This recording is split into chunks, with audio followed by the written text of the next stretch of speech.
Hello students, welcome back once again. This is me Abhishek Sahu. आज हम इस वीडियो में dual nature of matter and radiation के ऐसे क्वेश्चंस करने वाले हैं जो आपको आपके एग्जाम में एज इट इज देखे हुए छपे हुए मिलेंगे। आज इस वीडियो में आप इन क्वेश्चंस को मेरे साथ प्रैक्टिस करो। स्टार्टिंग के क्वेश्चन मैंने ऐसे लिए हैं जो एक एक नंबर में एज इट इज पूछे जा सकते हैं, और उसके बाद 15-20 क्वेश्चन के बाद ऐसे क्वेश्चन है कि अगर आपके एग्जाम में इस चैप्टर से 2 मार्क्स 3 मार्क का क्वेश्चन आता है तो वो यहीं से देखा हुआ मिलेगा। इसलिए कह रहा हूं कि आप मेरे साथ प्रैक्टिस करें, ऐसे प्रैक्टिस करें कि मानो कि अगर ये क्वेश्चन मेरे सामने आ गया तो मैं इस क्वेश्चन को अपने एग्जाम में कैसे करूंगा या कैसे करोगी। ठीक, तो बस यही कहूंगा, मेरे साथ प्रैक्टिस करो, इसके बाहर से क्वेश्चन नहीं आएगा। ठीक, हाँ जी। तो सबसे पहला क्वेश्चन हमें मिल रहा है, how will you justify that rest mass of photon is zero. भाई आप कैसे प्रूव करोगे फोटोन का रेस्ट मास जीरो होता है? तो इसके लिए पहले आप ये सोचो कि अगर ये क्वेश्चन आ गया तो अब आप कैसे लिखोगे। मान के चलो आ ही गया आपके एग्जाम में, ठीक, तो कैसे करेंगे? तो भाई बड़ी सिंपल सी बात है कि हमें प्रूव करना है कि फोटोन का रेस्ट मास जीरो होता है। तो भाई इसके लिए मैं आपको बताऊं, थ्योरी ऑफ रिलेटिविटी क्या कहती है कि जो मूविंग मास है m इज इक्वल टू क्या है, ये मूविंग मास है। m क्या है? मूविंग मास। तो मूविंग मास जो होता है इसका फॉर्मूला है m0 upon root 1 minus v square upon c square. ये जो m0 है ये क्या है? ये है रेस्ट मास, और इसी की वैल्यू को हमें जीरो प्रूव करना है। तो m0 इज इक्वल टू क्या हो जाएगा? ये हो जाएगा m into root 1 minus v square upon c square. ठीक, नाउ तो अभी आप देखो कि फोटोन, एक फोटोन के लिए, फॉर फोटोन तो स्पीड ऑफ लाइट से ट्रेवल करता है, तो जो उसकी वेलोसिटी हो जाएगी स्पीड ऑफ लाइट के बराबर हो जाएगी। Okay, now m0 is equal rest mass of photon m is equal to 1 minus c square. v के प्लेस पर आपने क्या पुट कर दिया? c square upon c square. ये कैंसिल होगा तो 1 माइनस 1, तो यहां पर m0 की वैल्यू क्या हो जाएगी? ये हो जाएगी जीरो। प्रूव कर दिया। तो इस तरह से हम रेस्ट मास ऑफ फोटोन को जीरो प्रूव कर सकते हैं। आगे बढ़ेंगे नेक्स्ट क्वेश्चन पे। स्टार्टिंग क्वेश्चन एक एक नंबर के लिए, उसके बाद जो क्वेश्चंस होंगे ये आपके 2 मार्क्स 3 मार्क के लिए होंगे। मेरे साथ प्रैक्टिस करें नाउ। तो यहां पर देखो नेक्स्ट क्वेश्चन आपको क्या मिल रहा है, देखिए जरा, do all photons have same mass? If not why? तो पहली चीज आंसर है कि भाई सभी फोटोन के पास सेम मास नहीं होता, क्योंकि जो फोटोन का मास है ये रेडिएशन और मतलब फ्रीक्वेंसी पे डिपेंड करता है, और सभी रेडिएशंस की जो फ्रीक्वेंसी है ये अलग होती है। नो, बिकॉज डिफरेंट फ्रीक्वेंसी, अभी और बताता हूं, डिफरेंट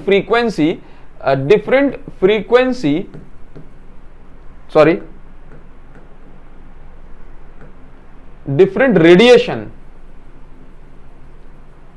हैव डिफरेंट फ्रीक्वेंसी। अलग अलग रेडिएशन की जो फ्रीक्वेंसी है अलग अलग होती है। Now E is equal to होता है mc square, E is equal to होता है mc स्क्वायर होता है। नाउ अभी E क्या होता है? एनर्जी ऑफ फोटोन क्या होती है? h nu is equal to mc square. तो अगर आप यहां से मास कैलकुलेट करेंगे तो क्या आ जाएगा? h new upon c square. ठीक है, नाउ तो ये मास ऑफ फोटोन किस पे डिपेंड कर रहा है? मूविंग मास न्यू पर, दैट मींस फ्रीक्वेंसी पे। और हर लाइट की जो फ्रीक्वेंसी है ये अलग अलग होती है हर रेडिएशन की। जैसे गामा रे की फ्रीक्वेंसी कुछ और है, एक्सरे की कुछ और है। टेक नाउ आगे बढ़ जाएंगे। विच फोटोन इज मोर एनर्जेटिक? देखो एक चीज हमेशा याद रखो कि जो फ्रीक्वेंसी है, एक चीज हमेशा याद रखो, आप समझते भी उस बात को कि फ्रीक्वेंसी और एनर्जी डायरेक्टली प्रोपोर्शनल है। ठीक, और आप समझते हो कि फ्रीक्वेंसी और वेवलेंथ इनवर्सली प्रोपोर्शनल है। Inversely wavelength.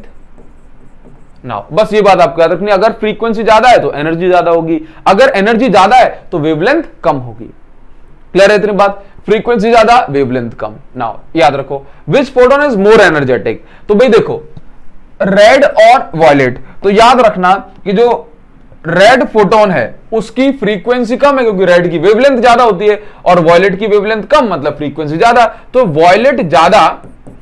वॉयलेट की फ्रीक्वेंसी ज्यादा है, सो इसकी एनर्जी भी ये ज्यादा एनर्जेटिक है ना, मोर एनर्जेटिक। नाउ याद रखेंगे, if wavelength of light is double, अगर वेवलेंथ को बढ़ा दिया जाए, वेवलेंथ को डबल कर देंगे, सोचना जरा कि वेवलेंथ को आपने डबल कर दिया, वेवलेंथ को डबल कर दिया तो फ्रीक्वेंसी हाफ हो जाएगी, मतलब इनवर्सली प्रोपोर्शनल होती है ना, फ्रीक्वेंसी हाफ हो गई, और फ्रीक्वेंसी हाफ हो गई तो एनर्जी क्या होगी, एनर्जी भी हाफ हो जाएगी। तो यहाँ पे वेवलेंथ को डबल कर दिया तो एनर्जी कैसी हो जाएगी, एनर्जी हो जाएगी हाफ। ऊपर वाले इस रिलेशन से आप समझ के चलें। नाउ आगे बढ़ जाएंगे, चलिए। What happens to the wavelength? Wavelength को क्या हो जाएगा फोटोन की, यदि ये एक इलेक्ट्रॉन से कोलाइड कर जाएगा। तो बड़ी सिंपल सी बात है, अगर कोई फोटोन इलेक्ट्रॉन से कोलाइड करेगा तो उसकी एनर्जी कम होगी। Energy come, energy decreases, that means frequency decreases. और अगर फ्रीक्वेंसी डिक्रीज तो वेवलेंथ इंक्रीज। अब ये क्वेश्चन कैसे भी पूछा जाए आप इसको बता देंगे। Now next, why are alkali metals, पूछा जा रहा है कि भाई एल्कली मेटल्स फोटो सेंसिटिव क्यों है, मतलब मोस्ट सेंसिटिव या कहूं भाई most suited as photo sensitive metal. क्योंकि हम क्या चाहते हैं कि भाई हमारे मेटल पर लाइट इंसिडेंट हो और जल्दी से इसमें से एक इलेक्ट्रॉन बाहर निकल आए। तो ऐसे एक्सपेरिमेंट के लिए हमें फोटो सेंसिटिव मटेरियल चाहिए होते हैं जो लाइट के को लेकर के ज्यादा सेंसिटिव हो। हाँ नाउ, तो ऐसे मटेरियल के तौर पर हम एल्कली मेटल्स जो है ना मोस्ट सूटेड होते हैं। तो हम इनको क्यों यूज करते हैं, क्योंकि याद रखिए एल्कली मेटल का जो वर्क फंक्शन है ये लो होता है। तो लो वर्क फंक्शन, लो वर्क फंक्शन का मतलब है कि इनके इलेक्ट्रॉन को बाहर निकलने के लिए मेटल सरफेस से कम एनर्जी चाहिए होती है। हाँ, तो एल्कली मेटल्स के पास क्या होता है, लो वर्क फंक्शन। तो जल्दी से इस पे रेडिएशन आएगी। अगर इनको जो है ना इनका वर्क फंक्शन लो होता है तो कम एनर्जी और जल्दी से इसमें से इलेक्ट्रॉन बाहर निकल जाएगा। नेक्स्ट क्वेश्चन देखो, इस क्वेश्चन में कहा जा रहा है कि आपके पास देखो एक एल्यूमिनियम है, एल्यूमिनियम का वर्क फंक्शन 4.2 इलेक्ट्रॉन वोल्ट है। कहा जा रहा है कि अगर दो फोटोन आते हैं, दोनों की एनर्जी 2.5 इलेक्ट्रॉन वोल्ट है, 2.5 इलेक्ट्रॉन वोल्ट है। इसका मतलब इन दोनों की एनर्जी मिला करके 4.2 इलेक्ट्रॉन वोल्ट वर्क फंक्शन से ज्यादा हो रही है। तो क्या इसमें से इलेक्ट्रॉन बाहर निकल जाएगा, then what will be the kinetic energy of ejected electron. तो जो इलेक्ट्रॉन बाहर निकलेंगे उनकी काइनेटिक एनर्जी क्या होगी, तो आंसर इज कि भाई इसमें से इलेक्ट्रॉन बाहर नहीं निकल पाएंगे। हाँ, no ejection will occur, no ejection of electron will occur. क्यों, क्योंकि एक जो इलेक्ट्रॉन, एक फोटोन जो आ रहा है ना, अगर उसकी ही एनर्जी 4.2 इलेक्ट्रॉन वोल्ट से ज्यादा होगी, सिर्फ तब जाकर के ही यहां पर इलेक्ट्रॉन निकलेगा। ऐसा नहीं कि भाई किसी का वर्क फंक्शन अगर जो है 4.5 इलेक्ट्रॉन वोल्ट है, अब मान के चलो कि भाई 5 या 10 फोटोन 0.5 इलेक्ट्रॉन वोल्ट वाले आ जाएं तो मिला करके बोला इलेक्ट्रॉन निकाल देंगे। नहीं, एक इंडिविजुअल फोटोन की एनर्जी वर्क फंक्शन से ज्यादा होनी चाहिए। ऐसा नहीं कि दो मिलकर के जो है को काम करेंगे ना। अब कह रहा है कि भाई can X-ray cause photo electric effect. Photo electric effect मतलब किसी मेटल पर प्लेट पर जो है लाइट इंसिडेंट करे और इसमें से इलेक्ट्रॉन बाहर निकल जाए, इसको हमने फोटो इलेक्ट्रिक इफेक्ट बोला। तो क्या एक्सरे परफॉर्म कर सकती है photo electric effect, answer is yes. चाहे एक्सरे हो या गामा रे हो, ये परफॉर्म कर सकती है क्योंकि इनकी एनर्जी बहुत हाई होती है। नाउ बात करें कि भाई जो एक्सपेरिमेंट एक्चुअल में किया गया था वो अल्ट्रा वायलेट रे से किया गया था, अल्ट्रा वायलेट। तो एक्सरे की तो फिर भी अल्ट्रा वायलेट रे से ज्यादा फ्रीक्वेंसी होती है। नाउ आगे बढ़ जाएंगे। दो मेटल है हमारे पास, इस क्वेश्चन जरा सोचो, दो मेटल है, ये क्वेश्चन आपको करना है, चांसेस हैं इसके एक नंबर पे पूछे जाने के। देखो टू मेटल्स हैं, एक मेटल है हमारे पास ए और दूसरा मेटल है हमारे पास बी, दूसरा मेटल है हमारे पास बी। अब इसका वर्क फंक्शन 4 इलेक्ट्रॉन वोल्ट है और इसका वर्क फंक्शन 10 इलेक्ट्रॉन वोल्ट। कह रहा है which metal has higher threshold wavelength. ठीक, देखो थ्रेशोल्ड फ्रीक्वेंसी समझते हो, थ्रेशोल्ड फ्रीक्वेंसी का मतलब है कम से कम इतनी फ्रीक्वेंसी मिलेगी तब जाकर के इलेक्ट्रॉन बाहर निकलेगा। That means minimum frequency required to eject electron from the metal surface. तो अभी आप देखो इसका वर्क फंक्शन कम है ना, मतलब इसमें से जल्दी इलेक्ट्रॉन निकल जाएगा, जल्दी इलेक्ट्रॉन निकल जाएगा, है ना, क्योंकि इसको कम एनर्जी चाहिए, कम एनर्जी चाहिए। ठीक, कम एनर्जी का मतलब देखो, एनर्जी कम मतलब इस मेटल के लिए जो थ्रेशोल्ड फ्रीक्वेंसी होगी लाइट की, ये भी कैसे होगी, थ्रेशोल्ड फ्रीक्वेंसी भी कम होगी। और देखो इसमें से कैसे, इसमें से देर में इलेक्ट्रॉन निकलेगा, देर में इलेक्ट्रॉन निकलेगा, क्योंकि इसको इलेक्ट्रॉन निकालने के लिए पहले तो 10 इलेक्ट्रॉन वोल्ट जितनी एनर्जी मिल जाए ऐसी रेडिएशन चाहिए, तो उसमें देर में इलेक्ट्रॉन निकलेगा। ठीक है ना। अब देर में अगर इसमें से इलेक्ट्रॉन निकलेगा, इसका मतलब ये हो गया कि ज्यादा एनर्जी चाहिए इसमें, तो थ्रेशोल्ड फ्रीक्वेंसी इसमें ज्यादा होगी। तो which metal has higher threshold frequency, तो बी के पास जो थ्रेशोल्ड फ्रीक्वेंसी होगी ये हायर होगी। बस इतनी बात आपको याद रखनी है। Effect of different colour on off light on ejection, तो भाई डिफरेंट कलर का क्या इंपैक्ट है, तो बड़ी सिंपल सी बात याद रखना कि जिस कलर की फ्रीक्वेंसी सबसे ज्यादा है उस कलर की एनर्जी ज्यादा होगी। फ्रीक्वेंसी जिस कलर की ज्यादा है उसकी एनर्जी ज्यादा होगी, और जिसकी एनर्जी ज्यादा होगी वो कलर इजेक्ट कर पाएगा, वो कलर इजेक्ट कर पाएगा। तो आपसे कभी पूछा जाता है कि रेड और ब्लू में से कौन सा इलेक्ट्रॉन, कौन सा कलर या कौन सी लाइट के चांसेस ज्यादा हैं इलेक्ट्रॉन्स को बाहर निकालने के मेटल सरफेस से, तो क्या बोलोगे कि भाई ब्लू की फ्रीक्वेंसी रेड से ज्यादा होती है, इसलिए ब्लू के चांसेस वहां पे ज्यादा बन सकते हैं। ठीक, नाउ आगे बढ़ जाएंगे। यहां पे देखो, UV light is incident on to photosensitive material having work function W1 and W2 where W1 is greater than W2 in which case kinetic energy of emitted electron will be greater। आप जरा खुद सोचो कि अगर आपको ये question मिल गया तो आप कैसे करोगे। तो मान के चलो मेरे पास दो मेटल हैं, एक मेटल का वर्क फंक्शन W1 है और एक मेटल का वर्क फंक्शन W2 है। याद रखिए यहां पर क्वेश्चन में कहा जा रहा है कि वर्क फंक्शन इसका ज्यादा है, इसका वर्क फंक्शन ज्यादा है, इसका मतलब है कि इसमें से देर में इलेक्ट्रॉन निकलेगा, देर में इलेक्ट्रॉन निकलेगा।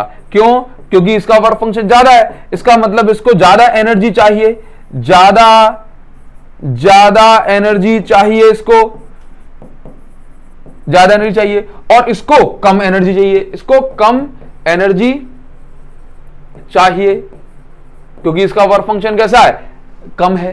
तो आप ये देखो कि जो भी लाइट रेडिएशन यहां आएगी इसका वर्क फंक्शन ज्यादा है तो उसको ज्यादा एनर्जी चाहिए। तो भाई जैसे मान के चलो कि 100% एनर्जी आई, 100%, अब इस 100% में से इसने 90% तो वर्क फंक्शन के लिए ले ली, अब 10% से इलेक्ट्रॉन जो है बाहर दौड़ेगा तो इसकी कुछ काइनेटिक एनर्जी होगी। अब इसका वर्क फंक्शन कम है, मतलब कम एनर्जी चाहिए, कम एनर्जी चाहिए, तो यहां पर जो इलेक्ट्रॉन जो होगा, मतलब फोटोन जो होगा, मान के चलो इसकी 60% एनर्जी से जो है इसको वर्क फंक्शन मिल गया, बाकी 40% से बाहर दौड़ लगाएगा।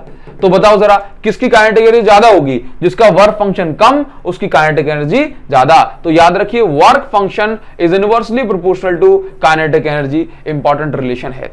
आगे बढ़ जाएंगे, देखो जरा, how does stopping potential change on increasing the intensity and frequency of incident light. तो देखो आप जानते हो कि स्टॉपिंग पोटेंशियल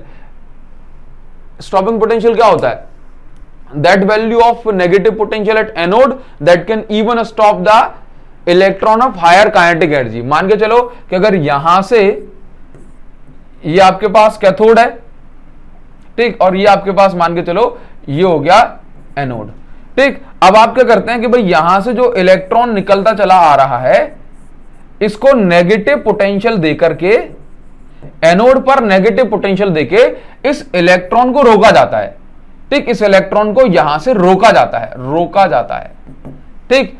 तो इसको अपन बोलते हैं भाई जितना पोटेंशियल रोकने के लिए देना पड़ेगा इसको बोलते हैं स्टॉपिंग पोटेंशियल। अब आप ये देखो कि भाई आप ये समझो, how does stopping potential change on increasing the intensity and frequency of light. देखो इंटेंसिटी बढ़ाने से कोई इफेक्ट नहीं होता, नो इफेक्ट, लेकिन फ्रीक्वेंसी बढ़ा दोगे तो फ्रीक्वेंसी बढ़ाने से एनर्जी बढ़ जाएगी इन इलेक्ट्रॉन की। अगर इन इलेक्ट्रॉन की एनर्जी बढ़ गई तो इनको रोकना मुश्किल हो जाएगा, मतलब हमें स्टॉपिंग, रोकने के लिए पोटेंशियल बढ़ाना पड़ेगा। तो अगर फ्रीक्वेंसी बढ़ा दोगे तो एनर्जी बढ़ जाएगी इलेक्ट्रॉन की, और अगर एनर्जी बढ़ गई तो इनको स्टॉपिंग पोटेंशियल हमें क्या करना पड़ेगा, बढ़ाना पड़ेगा। तो फ्रीक्वेंसी बढ़ाओगे तो ठीक है, फ्रीक्वेंसी बढ़ाओगे तो स्टॉपिंग पोटेंशियल भी बढ़ जाएगा, स्टॉपिंग पोटेंशियल इंक्रीजेस, ठीक है। और इंटेंसिटी से नंबर ऑफ इलेक्ट्रॉन बढ़ते हैं, उनकी एनर्जी नहीं बढ़ती, तो स्टॉपिंग पोटेंशियल पर कोई इफेक्ट नहीं होगा। Now next, how does maximum kinetic energy very with work function. तो अभी हमने समझ लिया है कि वर्क फंक्शन और काइनेटिक एनर्जी इनवर्सली प्रोपोर्शनल है, आप इस चीज को लिख सकते हैं। What is the effect of velocity of electron if wavelength of light is decreased, ठीक। तो देखो अगर वेवलेंथ, देखो यहां पर क्या बात कर रहा है कि what is the effect on velocity of electron, इसका आंसर आप देंगे if wavelength of light is decreased. अगर लाइट की वेवलेंथ डिक्रीज कर दी, इसका मतलब है लाइट की फ्रीक्वेंसी बढ़ा दी। लाइट की वेवलेंथ अगर डिक्रीज कर दी तो फ्रीक्वेंसी बढ़ा दी। अगर फ्रीक्वेंसी बढ़ गई लाइट की तो इलेक्ट्रॉन की काइनेटिक एनर्जी क्या हो जाएगी, बढ़ जाएगी। तो इसका आंसर क्या हो जाएगा, इंक्रीजेस हो जाएगा। Now next, what will happen to the intensity of light if distance between light source and photocell is halved? Important है, बहुत इंपॉर्टेंट है। देखिए जरा, what will happen to the intensity of light if distance between light source and photocell is halved? देखो बहुत important है। कहा जा रहा है कि एक आपके पास ये लाइट आ रही है और यहां पर एक फोटोसेल होगा। फोटोसेल मतलब यहां पे एनर्जी पड़ेगी, इसके बाद जो एनर्जी है ये करंट के फॉर्म में कन्वर्ट होगी। देखो मैं आपको सिंपल सी बात बताऊं कि डिस्टेंस को कम करने से, डिस्टेंस को कम करने से जो इंटेंसिटी है, इंटेंसिटी बढ़ जाती है, बढ़ जाती है, ठीक। बट फ्रीक्वेंसी पर कोई चेंज नहीं होता, फ्रीक्वेंसी रिमेन अनचेंज्ड। ये बात आप याद रखेंगे, फ्रीक्वेंसी पर कोई चेंज नहीं होता, ठीक। यहां पर कह रहा है कि अगर, यहां पे कह रहा है कि अगर डिस्टेंस हाफ हो जाए, डिस्टेंस हाफ हो जाए तो इंटेंसिटी विल बिकम 4 टाइम्स। याद रखना, डिस्टेंस अगर आधी कर दी तो इंटेंसिटी क्या हो जाएगी, 4 टाइम्स हो जाएगी, ठीक। नाउ याद रखेंगे, डिस्टेंस कम करने से इंटेंसिटी बढ़ जाती है, इंटेंसिटी बढ़ जाती है लाइट की। आने वाले 3-4 क्वेश्चन में आपको काम आएगा, डिस्टेंस कम करने से इंटेंसिटी बढ़ जाती है, बट बात समझ रहे हो, लेकिन क्या होता है, लेकिन फ्रीक्वेंसी पर कोई इफेक्ट नहीं होता। देखो next question, a source of light is placed at a distance of 50 centimetre. Same question है, ध्यान से। कह रहा है कि अगर एक सोर्स ऑफ लाइट 50 सेंटीमीटर पे रखा हुआ है, अगर हम इसकी डिस्टेंस को कम कर दे, देखो, एंड कट ऑफ पोटेंशियल, ध्यान से देखना, एक सोर्स ऑफ लाइट कहां रखा हुआ है, 50 सेंटीमीटर पे, और इस समय जो स्टॉपिंग पोटेंशियल है ये कितना है, ये V0 है, स्टॉपिंग पोटेंशियल V0 है। कह रहा है कि अगर मैंने इसी लाइट सोर्स को 25 सेंटीमीटर पे रख दिया तो स्टॉपिंग पोटेंशियल या न्यू कट ऑफ पोटेंशियल कितना हो जाएगा। तो आप मुझे बताओ कि 25 सेंटीमीटर पे रख दिया ना, तो 25 सेंटीमीटर पे रखने से क्या होगा कि भाई इंटेंसिटी तो बढ़ जाएगी, लेकिन फ्रीक्वेंसी को कुछ नहीं होगा, फ्रीक्वेंसी रिमेन अनचेंज। तो स्टॉपिंग पोटेंशियल भी कितना रहेगा, सेम। फ्रीक्वेंसी नहीं बदली तो स्टॉपिंग पोटेंशियल भी नहीं बदला। तो आप यहां पे क्या रखोगे, no change in stopping potential, no change in stopping potential, ठीक है। समझ आ रहा है। अब थोड़े से क्वेश्चन अच्छा थे, आते चले बोला सर, स्टार्टिंग में बड़े सिंपल सिंपल थे। हाँ ना, अभी देखिए नेक्स्ट, यहां पर देखो, when A monochromatic radiation of wavelength 2000 angstrom falls on A nickel plate. मान के चलो ये निकेल प्लेट है, इस पर एक रेडिएशन आती है 2000 एंगस्ट्रॉम वाली, ठीक। चलिए, मतलब वेवलेंथ कम है, वेवलेंथ कम है तो उसका मतलब एनर्जी ज्यादा है ना। अभी कह रहा है कि यहां, और जो है ना, जब 2000 एंगस्ट्रॉम वाली रेडिएशन आती है तो प्लेट के पास पॉजिटिव चार्ज आ जाता है, पॉजिटिव चार्ज आ जाता है, इसका मतलब कि इलेक्ट्रॉन यहां से निकल रहा होगा, ठीक। Now the wavelength is increased, wavelength को बढ़ा के कितना कर दिया गया, वेवलेंथ को बढ़ा के 3400 एंगस्ट्रॉम कर दिया गया। वेवलेंथ बढ़ाई मतलब एनर्जी कम हो गई। तो कह रहा है कि the effect is found to be cease, बोला जो इफेक्ट, जो फोटो इलेक्ट्रिक इफेक्ट जो हो रहा है ये रुक जाता है। क्या रीजन है, तो रीजन ये है, like for nickel, nickel energy या frequency of light, frequency of light has decreased, wavelength बढ़ा दी ना तो फ्रीक्वेंसी डिक्रीज हो गई, डिक्रीज्ड देन थ्रेशोल्ड फ्रीक्वेंसी। इस तरह से आप इसमें लिखते हैं। नाउ नेक्स्ट हम आ जाएंगे, what is the effect on velocity of photo electrons if wavelength is increased. ये तो हमने समझ लिया ना कि अगर वेवलेंथ इंक्रीज कर दोगे तो फ्रीक्वेंसी डिक्रीज हो जाएगी। वेट, हाँ जी भाई, what is the effect on velocity of photo electron if wavelength is decrease. अगर वेवलेंथ डिक्रीज तो फ्रीक्वेंसी इंक्रीज, और अगर फ्रीक्वेंसी इंक्रीज तो एनर्जी इंक्रीज, और अगर एनर्जी इंक्रीज तो काइनेटिक एनर्जी भी जो होगी या कहें वेलोसिटी भी जो होगी वो इलेक्ट्रॉन की बढ़ जाएगी। ठीक ना, आगे बढ़ जाएंगे। Stopping potential is 1.5 electron volt. बहुत सिंपल है, इसको आप खुद से करें। Stopping potential is 1.5 electron volt. What is the maximum kinetic energy of photo electron? तो कह रहा है कि भाई काइनेटिक एनर्जी निकालना है। अगर स्टॉपिंग पोटेंशियल 1.5 इलेक्ट्रॉन वोल्ट है तो फॉर्मूला होता है K is equal to E into V, और V क्या है यहाँ पे? Stopping potential. तो ये कितना हो जाएगा? E के प्लेस पर E रखो और V के प्लेस पर 1.5 वोल्ट, तो कितना हो जाएगा? E के प्लेस पर E और V के प्लेस पे 1.5 वोल्ट। ठीक, तो कितना होगा ये? 1.5 इलेक्ट्रॉन वोल्ट। बस K is equal to, simple सी बात याद रखो, K इज इक्वल टू क्या होता है? EV। बस now the maximum kinetic energy of photon is 3 electron volt. तो कह रहा है कि भाई K is equal to 3 electron volt होता है।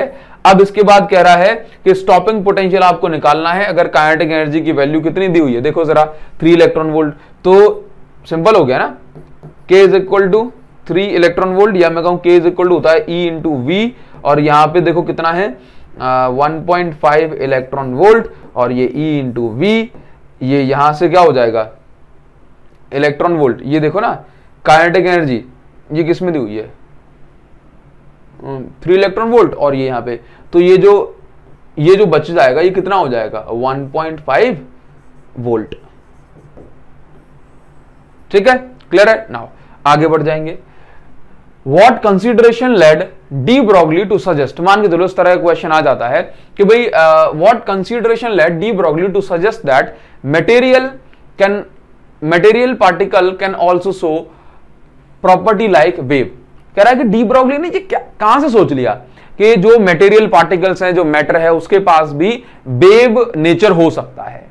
ये डी ब्रॉगली ने कहां से सोच लिया? तो बड़ी सिंपल सी बात है, याद रखो कि डी ब्रॉगली ने सोचा कि जैसे वेव के पास पार्टिकल नेचर होता है ना, ऐसे ही उनका मानना था कि भाई पार्टिकल के पास भी वेव नेचर होगा। That means nature loves symmetry.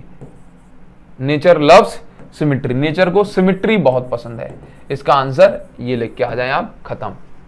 Are electromagnetic wave, or matter wave electromagnetic wave? Answer is no. Electromagnetic wave जो है या मैटर वेव जो है, इसका नेचर इलेक्ट्रोमैग्नेटिक नहीं होता। डी ब्रॉगली इक्वेशन लिखनी है आपको, तो de Broglie equation that means आपको बताना है वेवलेंथ कितनी है। तो जो वेवलेंथ है मैटर वेव की, that is lambda is equal to h upon mv से आप निकालेंगे, where h is Planck's constant. आगे बढ़ जाएंगे, देखिए जरा, तो why are de Broglie wave not visible with a moving football? देखो डी ब्रॉगली ने कहा था कि हर मूविंग ऑब्जेक्ट जो है उसके साथ एक वेव एसोसिएट होती है। तो यही क्वेश्चन कहा जा रहा है कि भाई डी ब्रॉगली वेव को हम मूविंग फुटबॉल के साथ या मूविंग फुटबॉल से के साथ क्यों नहीं उसको ऑब्जर्व करते हैं डेली लाइफ में? तो एक्चुअल में डी ब्रॉगली के अकॉर्डिंग जो वेवलेंथ है मैटर वेव की, that is lambda is equal to h upon mb, that is lambda is equal to h upon mb। ठीक, तो जो वेवलेंथ है ये इनवर्सली प्रोपोर्शनल है मास के। तो जो डेली लाइफ में जो मास होता है ये बड़ा होता है।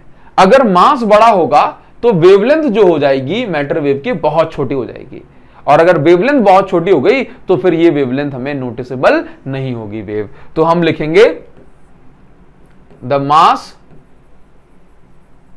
Of football is comparatively larger, so wavelength of matter wave is smaller, hence it is not noticeable in daily life।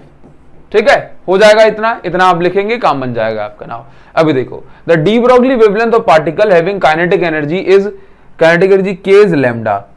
What would be the wavelength of particle if kinetic energy becomes k/4? तो कह रहा है कि अगर किसी particle की kinetic energy k है तो उसकी वेवलेंथ लैम्डा है।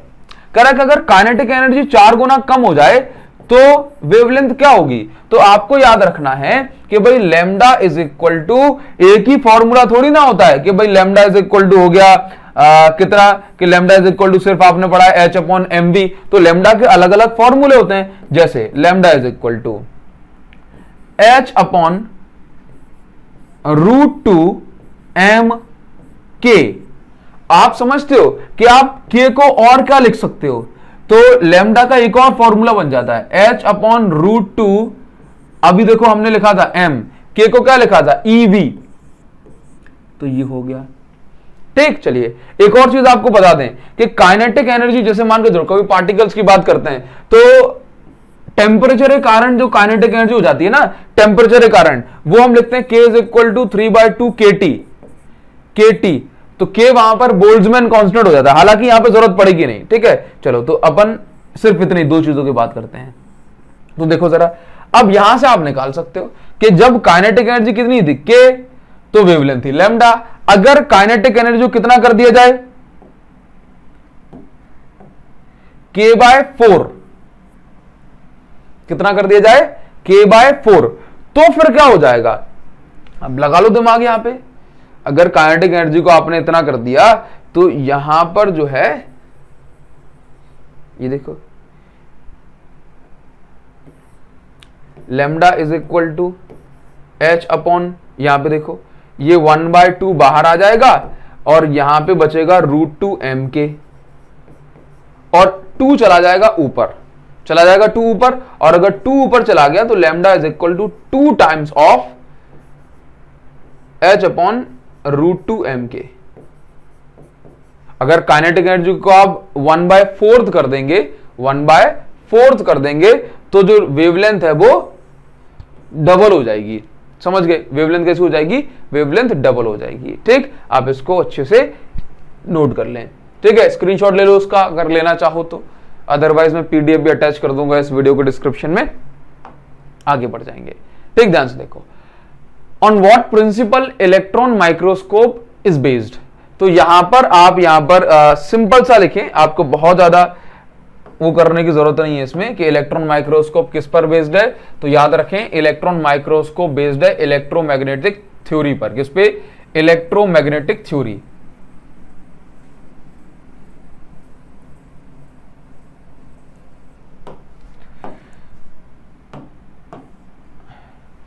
इसका आंसर क्या हो जाएगा, electron microscope is based on electromagnetic theory. ठीक, चलिए नेक्स्ट पूछा जा रहा है कि भाई फोटो सेल को आप इलेक्ट्रिक आई को बोलते हैं। फोटो सेल क्या होता है, ऐसा सेल जो लाइट को इलेक्ट्रिक करंट के फॉर्म में कन्वर्ट कर रहा है, दैट मींस लाइट एनर्जी को ये इलेक्ट्रिकल एनर्जी में कन्वर्ट कर रहा है। तो फोटो सेल, जैसे हमारी आंखें सेंसिटिव होती है ना to the change in intensity of light, ऐसे फोटो सेल भी सेंसिटिव होता है to the change in intensity of light. तो बस यही चीज हमने लिखी हुई है, like an eye, photo cell can distinguish between weak and intense light. ठीक है, सिर्फ आप इतना भी लिखेंगे तो आपका काम चल जाएगा। नाउ आगे बढ़ जाएंगे, देखिए जरा, यूज आइंस्टाइन इक्वेशन, यहां से आपके और अच्छे क्वेश्चन स्टार्ट होते हैं। देखो, use Einstein equation to show how cut off voltage, cut off voltage मतलब स्टॉपिंग पोटेंशियल,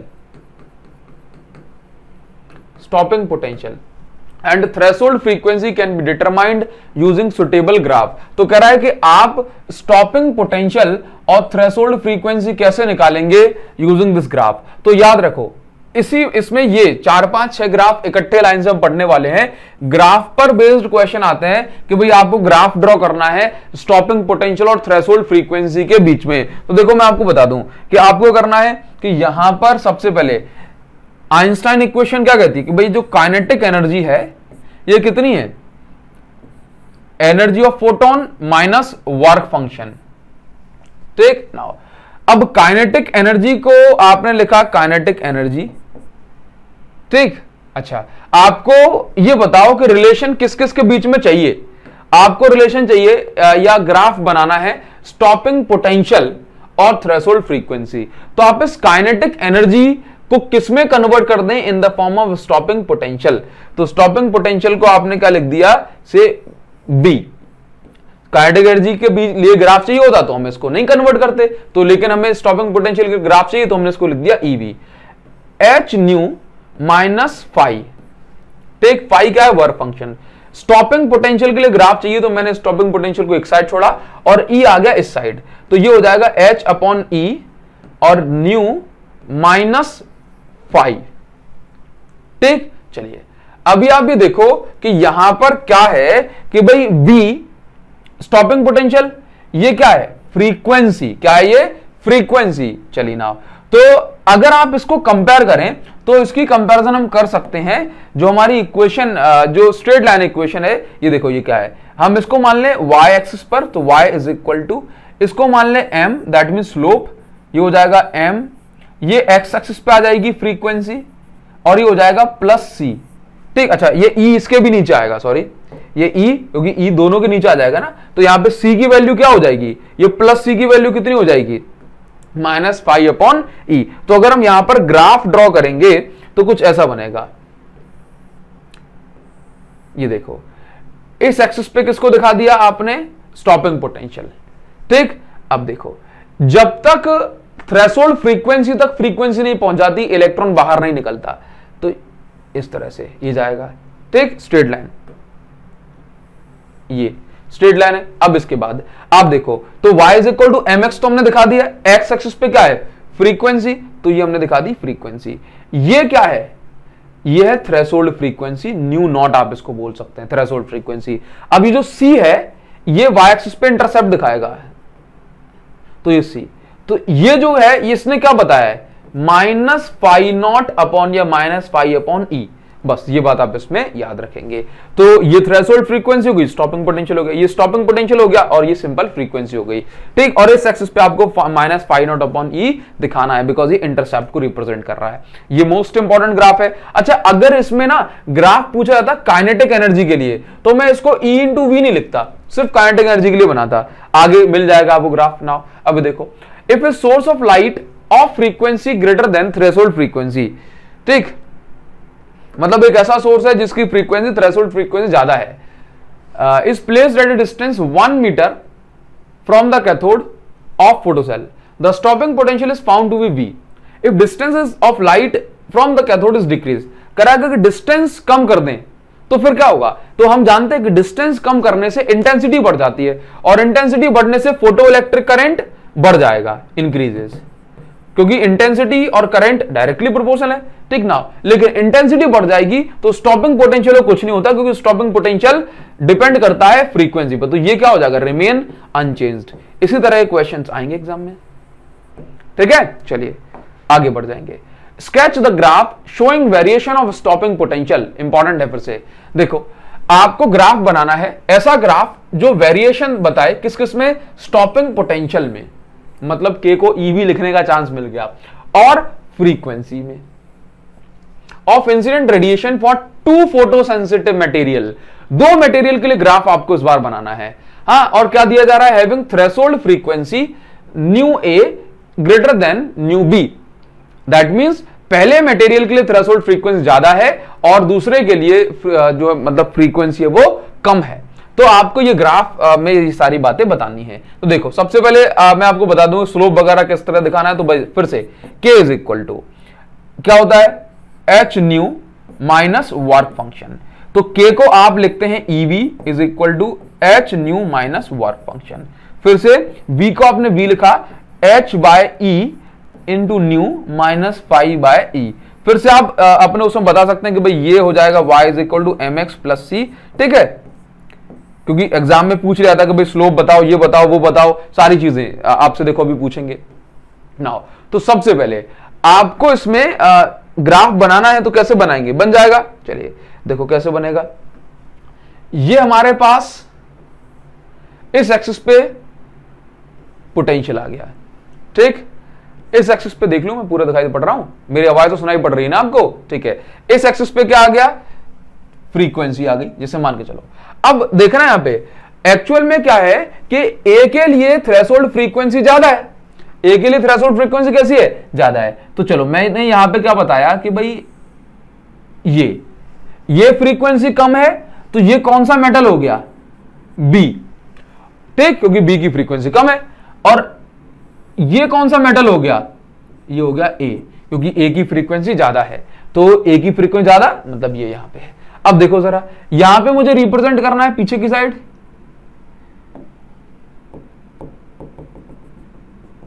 डैश डैश लगा के आप दिखा दें यहां पे,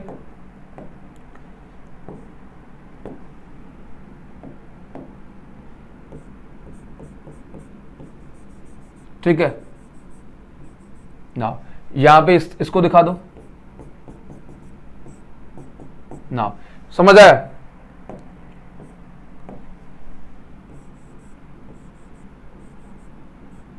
तो आप ये देखो, तो मान ले कि भाई इस B का जो वर्क फंक्शन होगा ये हो जाएगा फाई, तो phi not upon E minus का, और ए का वर्क फंक्शन कुछ और हो रहा होगा क्योंकि अलग अलग मेटल है ना, तो उसको मैं लिख देता हूं फाई डैश अपॉन ई, ये भी माइनस का। इस पे आप जो है ध्यान रखेंगे। अब इस क्वेश्चन में देखो कुछ और भी पूछा है, इस क्वेश्चन में कुछ और भी पूछा है। क्या पूछा है? In which case stopping potential is more and why, तो कौन से केस में स्टॉपिंग पोटेंशियल ज्यादा है? तो याद रखना, सोचो सोचो सोचो कि सेम लाइट आ रही है, सेम लाइट आ रही है। अब देखना कि सेम लाइट आ रही है, अगर मैं ए की बात कर रहा हूं, ए की, तो ए की थ्रेशोल्ड फ्रीक्वेंसी ज्यादा है। सोचना कि ये ए है और ये बी है, अगर सेम लाइट आती है दोनों के पास, इसके पास भी और इसके पास भी, अब ए की थ्रेशोल्ड फ्रीक्वेंसी ज्यादा है, तो इसका मतलब है कि थ्रेशोल्ड फ्रीक्वेंसी ज्यादा है ना, ए की थ्रेशोल्ड फ्रीक्वेंसी ज्यादा, तो इसका मतलब है इसमें से देर में से इलेक्ट्रॉन निकल रहा है। देखो ए जो लाइट जो आ रही है ना, इसके लिए थ्रेशोल्ड, इस मेटल की थ्रेशोल्ड फ्रीक्वेंसी ज्यादा है, तो इसका मतलब है कि इसमें से इस लाइट की ज्यादा एनर्जी इस मेटल सरफेस को थ्रेशोल्ड फ्रीक्वेंसी देने में ही खत्म हो जाएगी। मतलब जो इलेक्ट्रॉन जो बाहर निकलेगा इसकी एनर्जी कम होगी, और बी का जो इलेक्ट्रॉन बाहर निकलेगा इसकी एनर्जी ज्यादा होगी। क्यों? क्योंकि इसका जो वर्क फंक्शन मतलब थ्रेशोल्ड फ्रीक्वेंसी है ये कम है, तो जो बाहर इलेक्ट्रॉन निकलेगा वो ज्यादा एनर्जी वाला निकलेगा। ठीक है, चलिए, तो यहां पर आपको क्या समझ में आया कि ए की एनर्जी कम है, इसका मतलब है कि ए के लिए स्टॉपिंग पोटेंशियल भी कम होगा, कम होगा, ए का याद रखेंगे। तो इन विच की stopping potential is more and why, तो बी का स्टॉपिंग पोटेंशियल ज्यादा हो जाएगा, बी का स्टॉपिंग पोटेंशियल ज्यादा हो जाएगा। और रीजन आपको बता ही दिया, क्योंकि जो एक बड़ा पार्ट जो होगा ना, अच्छा, बी का स्टॉपिंग पोटेंशियल ज्यादा क्यों है? क्योंकि बी की थ्रेशोल्ड फ्रीक्वेंसी कम है। थ्रेशोल्ड देखो याद रखना, मैंने ये नहीं कहा कि इंसिडेंट रेडिएशन की फ्रीक्वेंसी कम होती तो स्टॉपिंग पोटेंशियल भी कम होता, लेकिन थ्रेशोल्ड फ्रीक्वेंसी ना मेटल के वर्क फंक्शन पे डिपेंड करती है। बात समझ रहे हो ना? नाउ अभी देखो, तो हमने ये पढ़ा भी हुआ है, H nu not is equal to phi not, तो nu not is equal to phi not upon ये एच, थ्रेशोल्ड फ्रीक्वेंसी, ठीक है, वर्क फंक्शन ज्यादा तो थ्रेशोल्ड फ्रीक्वेंसी भी ज्यादा हो जाएगी। ठीक है, नाउ तो अभी देखिए, बस इतनी सी बात याद रखो। दूसरा क्या है? Does the slope of graph depend on nature of material. याद रखना कि जो स्लोप है ये इंपॉर्टेंट पॉइंट है, ये बहुत इंपॉर्टेंट पॉइंट है कि स्लोप जो होता है ये, इसको हटा दूं मैं, slope does not depend on, slope depend नहीं करता नेचर ऑफ मटेरियल पे, तो इसका आंसर हो जाएगा बड़े बड़े शब्दों में नो। जो स्लोप है, देखो यहां पे स्लोप क्या बता रहा है, ये स्लोप है, तो यहां पे अगर मैं कहूं भाई स्लोप का फॉर्मूला क्या बन जाएगा, तो ये स्लोप हो जाएगा h अपॉन ई। क्या ये मटेरियल पे डिपेंड कर रहा है? नहीं, h प्लांक कांस्टेंट है, e इलेक्ट्रॉन की वैल्यू है, मतलब चार्ज की वैल्यू, तो ये स्लोप मटेरियल पे डिपेंड नहीं कर रहा। तो आई होप आपको ये क्लियर हो रहा होगा। स्क्रीनशॉट ले लो उसका, फिर आगे बढ़ेंगे हम। नाउ देखिए जरा नेक्स्ट क्वेश्चन क्या है, इस ग्राफ को बढ़िया से बना लेते हैं। वेट, देखो इसको खुद से बना के देखो, अच्छा क्वेश्चन है, खुद से ट्राई करके देखो इसको। चलो मैं डायग्राम यहां पे बना देता हूं, देखो क्या दिया हुआ है यहां पे कि हमारे पास एक मेटल ये 1 हो गया, ये 2 हो गया, इसकी फ्रीक्वेंसी 1.0, इसकी फ्रीक्वेंसी 1.5, और ये कुछ वैल्यू में होगी, let say in 10 to the power 4 hertz, in 10 to the power 4 hertz, ये फ्रीक्वेंसी कुछ होगी यहाँ पे ना। अभी देखो ये क्या बता रहा है, फ्रीक्वेंसी, फोटोसेंसिटिव, स्टॉपिंग पोटेंशियल और फ्रीक्वेंसी के बारे में बात कर रहा है। तो यहां पे क्या कह रहा है कि why is the slope same for both line. तो आप फिर से वही बताएंगे कि स्लोप कितना बनेगा यहाँ पे, बार बार इक्वेशन बना के कि भाई स्लोप कितना बनेगा यहाँ पे, m is equal to H upon E, slope बन गया h अपॉन ई। तो स्लोप इन पे ही डिपेंड कर रहा है सिर्फ, इसलिए दोनों के लिए सेम है। For which material emitted electron have higher kinetic energy. तो आप ये देखो कि भाई आप देखना कि इसकी थ्रेशोल्ड फ्रीक्वेंसी कम है, मतलब जल्दी से इसमें से इलेक्ट्रॉन निकल जाएगा, जल्दी से इलेक्ट्रॉन निकल जाएगा। तो ये जो पहला वाला मेटल है इसके लिए काइनेटिक एनर्जी ज्यादा होगी, क्योंकि इसमें से इलेक्ट्रॉन जल्दी से निकल गया, तो एनर्जी का एक बड़ा पार्ट काइनेटिक एनर्जी प्रोवाइड करेगा। तो मेटल 1 की काइनेटिक एनर्जी ज्यादा होगी, ठीक है, greater kinetic energy for incident radiation of same frequency. ठीक, तो यहां पर क्या हो जाएगा, मेटल 1 की जो काइनेटिक एनर्जी है ये ज्यादा हो जाएगी मेटल 2 की काइनेटिक एनर्जी से। ठीक, रीजन मैंने आपको दे ही दिया है। नेक्स्ट देखो क्या है, ये भी इंपॉर्टेंट क्वेश्चन है। अब इसमें थोड़ी सी वेरिएशन है, थोड़ा चेंज है, ये आपको बताना है। देखो, when a given photosensitive material is irradiated with light of frequency, अच्छे समझना है इस क्वेश्चन को, ठीक, क्योंकि हमें इसमें जो कंडीशंस हैं ये n, l, v वगैरह v स्क्वायर मैक्स के टर्म्स में निकालनी है। तो देखो यहां पर जब एक फोटोसेंसिटिव मटेरियल पर एक लाइट इंसिडेंट करती है जिसकी कुछ फ्रीक्वेंसी होगी, तो maximum speed of emitted photo electrons equal. ठीक, तो मतलब जो फोटो इलेक्ट्रॉन्स की मैक्सिमम स्पीड है वो अचीव हो जाती है। तो आपको यहां पर ना प्लांक्स कांस्टेंट का जो है फॉर्मूला निकालना है, वर्क फंक्शन का फॉर्मूला निकालना है in terms of L, n and mass m, in terms में आपको निकालना है। तो देखो बड़ी सिंपल सी बात है, how the threshold frequency determined from the plot, और इसी प्लॉट से, इसी ग्राफ से थ्रेशोल्ड फ्रीक्वेंसी कैसे निकलेगी। तो देखो यहां पर ना इस बार इन्होंने जो ग्राफ बना के दिया है, इस ग्राफ की हमें हेल्प लेनी पड़ेगी। देखो इस ग्राफ में अगर आप ध्यान से देख पाए तो ये स्मॉल l उन्होंने बना के दिया हुआ है और ये n दिया है, और ये देखो एंगल भी उन्होंने बताया, ये बताया एंगल, ये देखो ये एंगल बताया है। तो इस एंगल की हेल्प से हम स्लोप निकाल लेंगे। ठीक, चलिए देखो क्या करेंगे, यहां पर मैं आपको बता दूं कि जो आप काइनेटिक एनर्जी के लिए रिलेशन करते हैं भाई, k is equal to H nu minus work function को आपने लिखा फाई, अब k को आपने लिखा हाफ mv स्क्वायर, क्योंकि इस बार हमें स्टॉपिंग पोटेंशियल थोड़ा ना चाहिए। चलो यहां v मैक्स स्क्वायर लिखा है, मैं सिंपल v स्क्वायर लेके काम कर लेता हूं। यहां पे half mv square is equal to H nu minus phi naught. अब देखो यहां पर एक एक्सिस पे v स्क्वायर दिखाया, तो मैं इस साइड सिर्फ v स्क्वायर छोड़ूंगा, बाकी सबको एक साइड कर दूंगा। ये 2 इस साइड आ जाएगा और m अपॉन में आ जाएगा, तो 2h अपॉन m, और ये हो गया न्यू माइनस 2 ऊपर आ गया, तो फाई अपॉन ये हो जाएगा m। ठीक, तो आप यहां पर देखो कि स्लोप क्या है, स्लोप चेक करके बताओ जरा। देखो ये तो हो गया y, थोड़ा सा डार्क, ये तो हो गया y, ये हो गया देखो y is equal to mx plus ये हो जाएगा c, तो mx प्लस c। तो अगर आप यहां पे स्लोप देखें, स्लोप, तो स्लोप क्या होता है, m होता है ना स्लोप। तो आप ये देखो कि स्लोप का कौन बता रहा है, आप ये देखो स्लोप, तो स्लोप जो है ये m इज इक्वल टू क्या है, स्लोप की वैल्यू क्या है 2h अपॉन m। ठीक, और स्लोप एक्चुअल में यहां पे हम किस टर्म्स में बता सकते हैं, देखो स्लोप इज इक्वल टू क्या हो गया 2h अपॉन m, यहां पे m ये मास नहीं है, ये वाला m मास है, ये यहां से नीचे आया है। तो स्लोप को हम यहां से क्या लिख सकते हैं, देखना स्लोप क्या होता है, tan थीटा होता है स्लोप। तो यहां से आप इसको ये निकाल लें, तो अगर ये मेरे पास थीटा है तो ये मेरे पास 90 डिग्री, तो ये मेरे पास बेस हो जाएगा और ये मेरे परपेंडिकुलर हो जाएगा। तो स्लोप को मैं ऐसे लिख सकता हूं, स्लोप को ऐसे लिख सकता हूं perpendicular upon base, that means L upon n is equal to 2h upon m, ये हो गया। तो स्लोप जो आ गया, ये अच्छा प्लांक कांस्टेंट आपको यहां से निकालना है, तो प्लांक कांस्टेंट की वैल्यू मैं ऐसे निकाल सकता हूं h is equal to 2L upon n। तो यहां से देखो कुछ भी अलग नहीं है, बस मुझे पता था कि इस फॉर्मूले में मुझे v स्क्वायर अलग करना है, पहले स्टॉपिंग पोटेंशियल था तो मैंने उसको v स्क्वायर के टर्म्स में लिख लिया बस।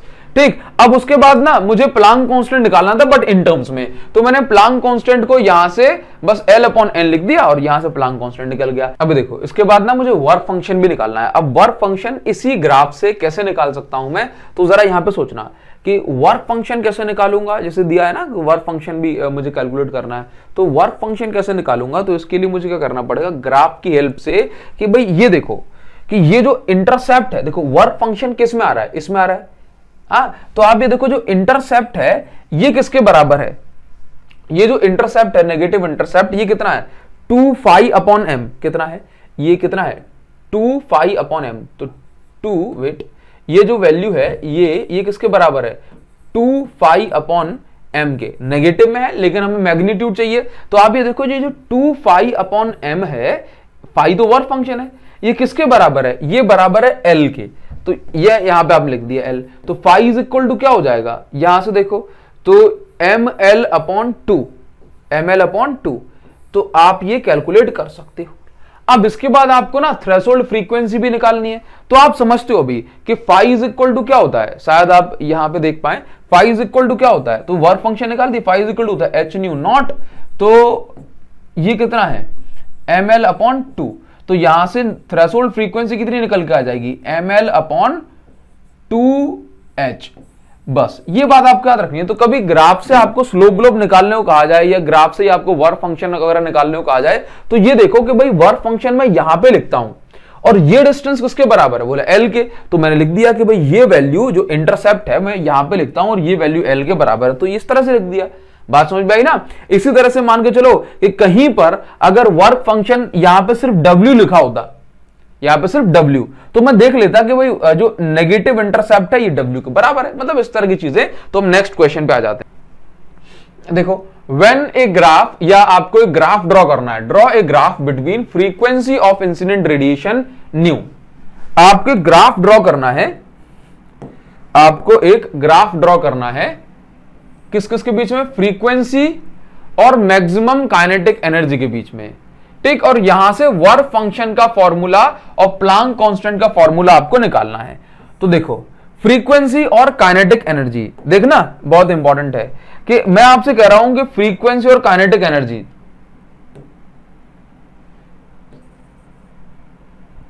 बढ़िया सा कलर देखते हैं, चलिए नाउ अभी देखो फ्रीक्वेंसी और काइनेटिक एनर्जी के बीच में आपको ग्राफ बनाना है, फ्रीक्वेंसी और काइनेटिक एनर्जी। तो देखो अब मेरा फॉर्मूला फिर से यही है, k is equal to H nu minus work function.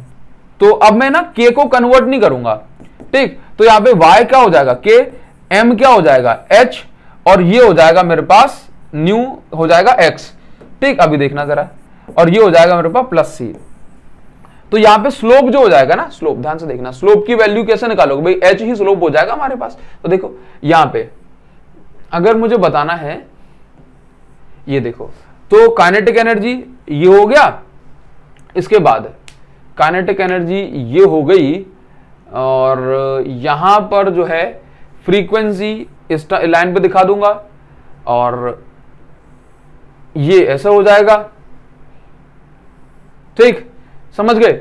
और यहां पे ना, यहां पे अब देखो यहां पर ना अपॉन में ई नहीं है क्योंकि हमने इसको ई इंटू वी लिखा नहीं, तो इस एक्सिस में क्या दिखाया जाएगा, सिर्फ माइनस फाई को, मतलब सिर्फ माइनस डब्ल्यू को दिखाया जाएगा, मतलब वर्क फंक्शन अपॉन में ई नहीं आएगा। तो ये ग्राफ हो गया, ठीक। अब इस ग्राफ से आपको क्या निकालना है, इस ग्राफ से आपको निकालना है वर्क फंक्शन। तो वर्क फंक्शन मतलब फाई की वैल्यू निकालनी है ना आपको, इस ग्राफ से आपको फाई की वैल्यू निकालनी है, तो निकाल सकते। जैसे मान के चलो अगर मैं इस ग्राफ के स्लोप की बात करूं, तो स्लोप क्या है इस ग्राफ का, स्लोप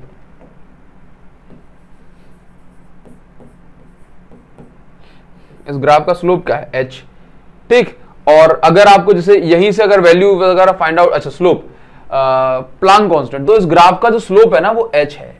तो अगर मैं स्लोप की वैल्यू निकाल लूं तो मुझे h की वैल्यू मिल जाएगी, और स्लोप की वैल्यू क्या है, देखो अगर ये एंगल थीटा है तो स्लोप की वैल्यू क्या हो जाएगी ये, तो स्लोप क्या हो जाएगा maximum kinetic energy upon frequency. तो ये क्या हो गया ना, ये हो गया h, प्लांक कांस्टेंट। अभी इसके बाद मुझे इसमें वर्क फंक्शन भी कैलकुलेट करना है with the help of slope. देखो वर्क फंक्शन अगर मुझे कैलकुलेट करना है तो वर्क फंक्शन कैसे कैलकुलेट करूं, देखो तो यहां पे वर्क फंक्शन दिखाया जा रहा है इस जगह पे, यहां पे वर्क फंक्शन क्या दिखाया है, फाई, और फाई कहां है, इस स्लोप के नेगेटिव पे ना, मतलब यहां पे, तो आप दिखेंगे यहां पर negative intercept, negative intercept on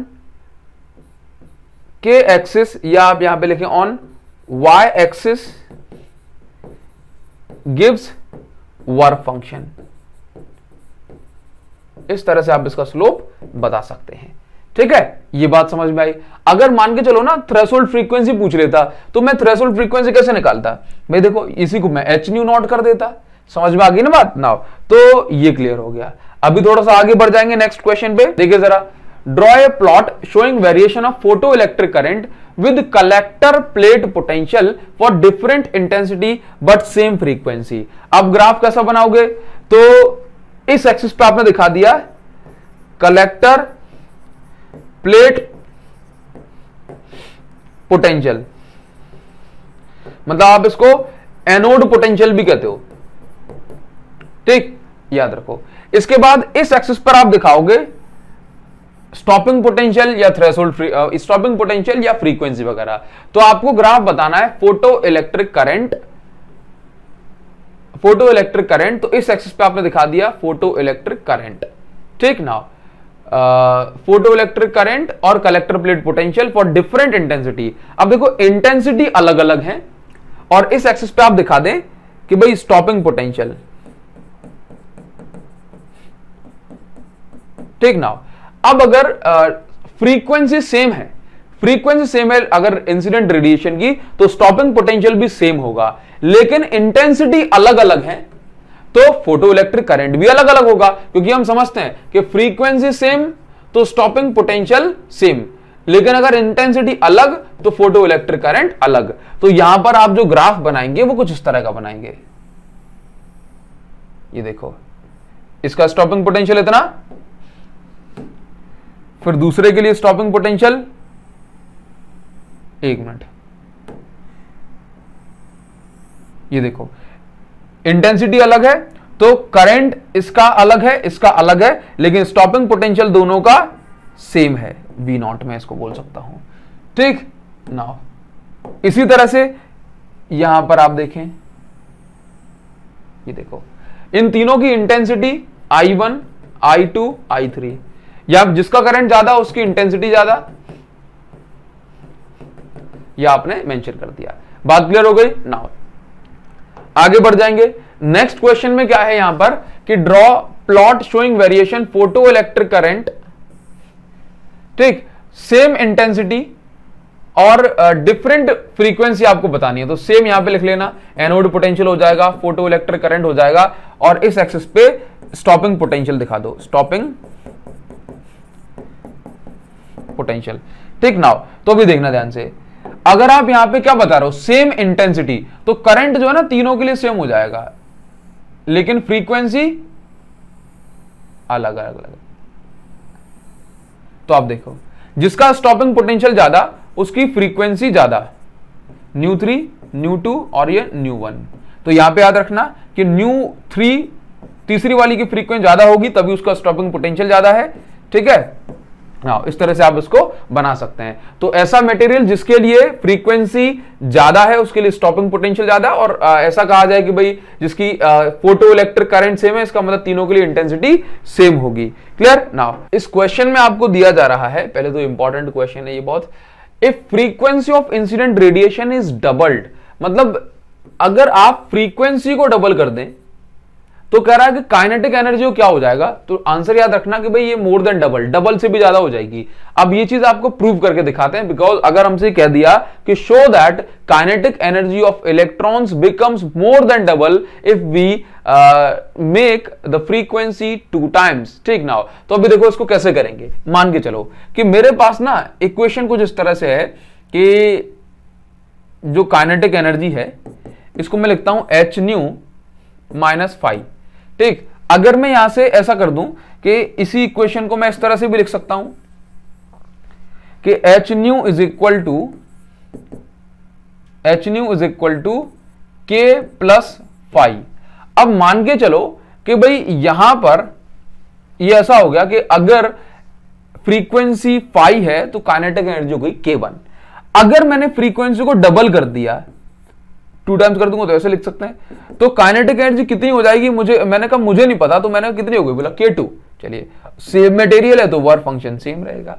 अब आप ये चेक करो कि हम इसको सॉल्व कर सकते हैं इस तरह से, डिवाइड कर दो दोनों इक्वेशन को, डिवाइड कर दोगे तो कुछ इस तरह का मिलेगा ये scene, 1/2 is equal to K1 upon phi upon K2 plus phi. अब यहां से आप K2 को ट्रांसफर कर दो कुछ इस तरह से, तो K2 plus phi will be 2K1 plus 2 phi. ठीक है, चलिए तो यहां से K2 इज इक्वल टू हो जाएगा 2K1 plus 2 phi minus phi. तो यहां से K2 इज इक्वल टू हो जाएगा ये 2K1 minus pi, sorry 2K1 plus pi. तो इस तरह से हम बोल सकते हैं कि जो काइनेटिक एनर्जी जो हो गई फाइनली, ये डबल से, देखो 2 टाइम्स से थोड़ी सी ज्यादा है वर्क फंक्शन की वैल्यू से थोड़ा सा ऐड होके, तो K2 is equal to 2K1 plus phi. This is the correct answer. तो आप यहां से प्रूव कर सकते हैं कि जो नई काइनेटिक एनर्जी है ये 2 टाइम्स से थोड़ी सी ज्यादा है। आगे बढ़ जाएंगे, नेक्स्ट क्वेश्चन पे आ जाएंगे। इंपॉर्टेंट था ये question. Obtain expression for threshold frequency in terms of work function of metal. ये तो बहुत सिंपल है। अब जरा सोचो कि आप एक नंबर में आएगा, कैसे लिखोगे? तो वर्क फंक्शन क्या होता है? फाई, और थ्रेशोल्ड फ्रीक्वेंसी क्या होता है? H naught, H nu naught. तो भाई मतलब न्यू नॉट, तो न्यू नॉट का फॉर्मूला क्या बन जाएगा? Phi upon H. बस यही हो सकता है और कुछ नहीं हो सकता। ठीक, नाउ नेक्स्ट हम आ जाएंगे, और कुछ भी नहीं है। देखो ये अच्छा क्वेश्चन है, एक नंबर में आ सकता है। देखो इसमें क्या दिया हुआ है, इस क्वेश्चन में आपसे कहा जा रहा है कि identify the pair of curves that correspond to different material but same intensity. अगर जरा सोचो कि अगर मटेरियल डिफरेंट होगा ना तो उनका वर्क फंक्शन अलग होगा, वर्क फंक्शन अलग होगा तो स्टॉपिंग पोटेंशियल भी अलग अलग होगा। ठीक, लेकिन उसने कहा बोला सेम इंटेंसिटी, तो सेम इंटेंसिटी मतलब करंट सेम, तो ये हो गया और ये हो गया। तो आप देखेंगे कि 2 और 4 इस मटेरियल के लिए, ये देखो 2 वाली लाइन ये है, 2 वाली लाइन ये है, और 4 वाली लाइन ये है। तो ये 2 और 4 के लिए इंटेंसिटी सेम है, सेम इंटेंसिटी। 2 और 4 के लिए इंटेंसिटी कैसी है? सेम है। और यहां पे देखो 1 के लिए और 3 के लिए इंटेंसिटी कैसी है? 1,3 के लिए इंटेंसिटी सेम है, सेम इंटेंसिटी, और ये मटेरियल भी डिफरेंट है।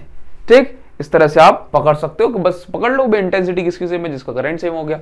नाउ नेक्स्ट, अभी देखो इस क्वेश्चन में क्या कहा जा रहा है, the following graph shows variation of photo current for a photo sensitive surface. Now अभी देखो ये फोटो इलेक्ट्रिक करंट है, ये आपका स्टॉपिंग पोटेंशियल हो गया। ये देखो identify the variable x on horizontal axis. तो ये इस एक्सिस पर, इस x एक्सिस पे आपको बताना है कि भाई ये x एक्सिस क्या रिप्रेजेंट कर रहा है ये x।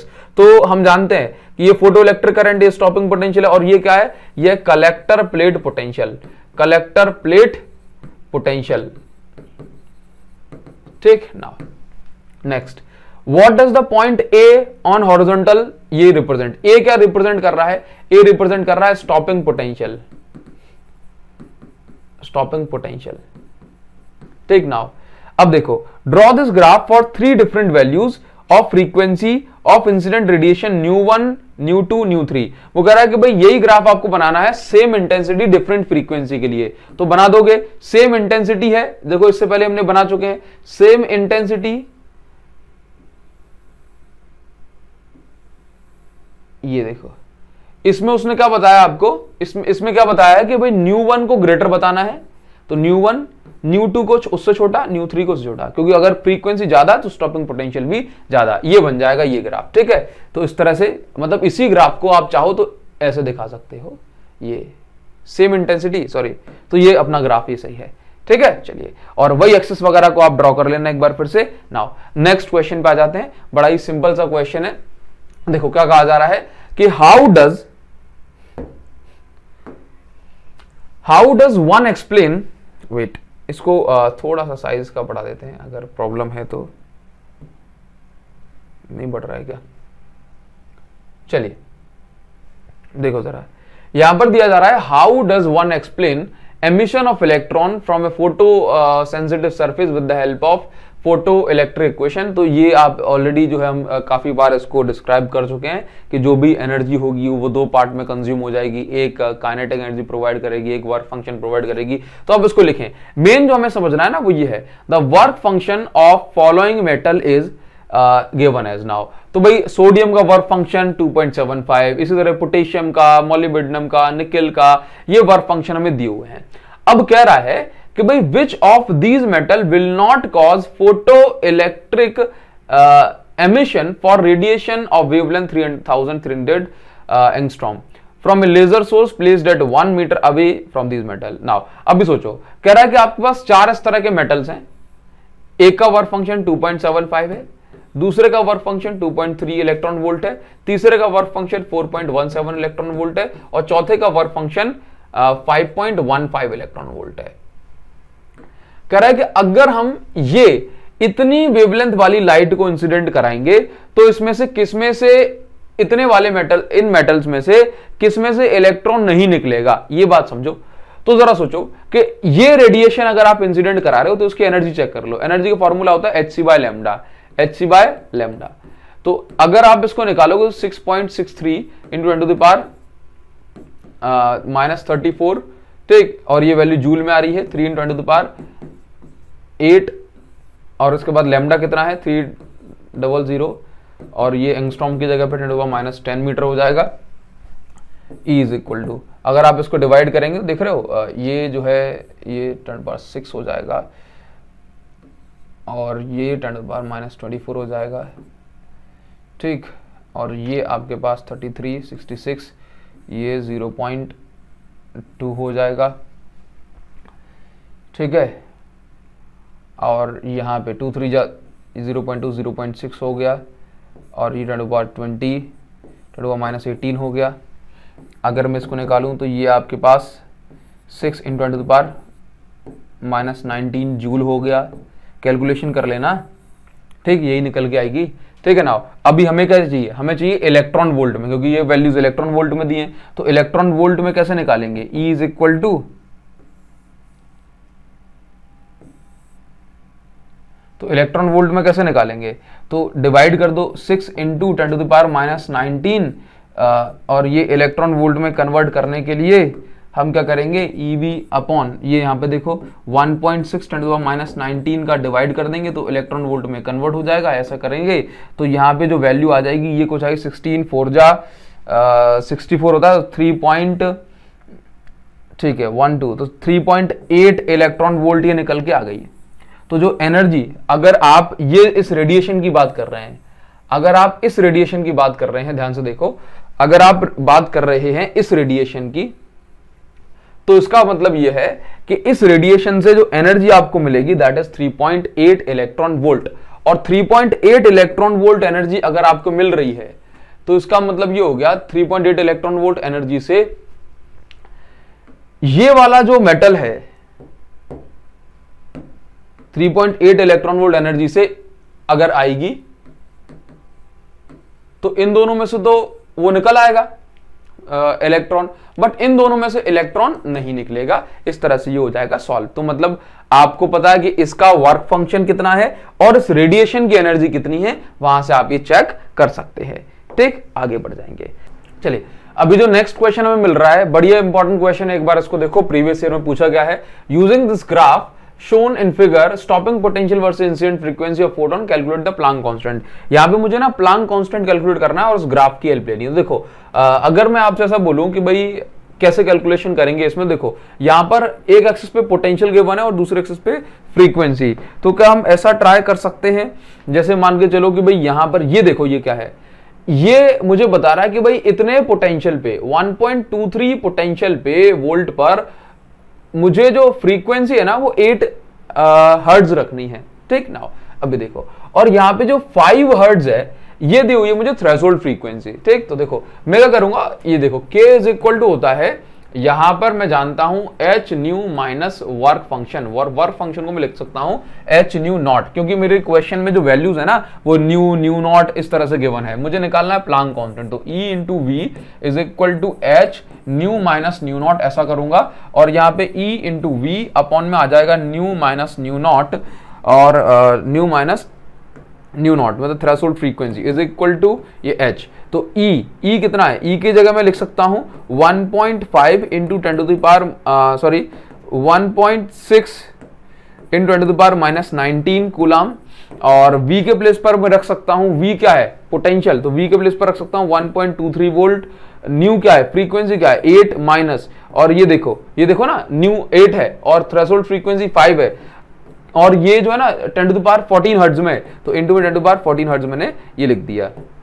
नाउ अब देखो जब मैं इसको कैलकुलेट करूंगा तो ये वैल्यू मेरी निकल के आ जाएगी, क्योंकि प्लांक कांस्टेंट मुझे पता है, लेकिन मैंने आपको मेथड बता दिया कि भाई इस तरह से आप यहां से ग्राफ की हेल्प से कैलकुलेट करोगे, -34 जूल सेकेंड, ठीक है। नाउ नेक्स्ट क्वेश्चन हम आगे बढ़ जाएंगे। अब ये क्वेश्चन देखो, इस क्वेश्चन में देखो क्या दिया हुआ है कि right Einstein's photoelectric equation and mention which important feature, ठीक है। देखो तो इस क्वेश्चन में क्या कहा जा रहा है कि भाई फोटो इलेक्ट्रिक इफेक्ट में आपने क्या इंपॉर्टेंट जो है कंक्लूजन या क्या इंपॉर्टेंट फीचर्स देखे ये आपको बताना है। तो देखो बड़ी सिंपल सी बात है, फोटो इलेक्ट्रिक इक्वेशन में या सॉरी फोटो इलेक्ट्रिक इफेक्ट में हमने 3 मेन चीजें देखी, जैसे कि जैसे ही लाइट इंसिडेंट होगी वैसे ही इसमें से इलेक्ट्रॉन निकलने लगेगा, कोई भी टाइम लैग नहीं होगा।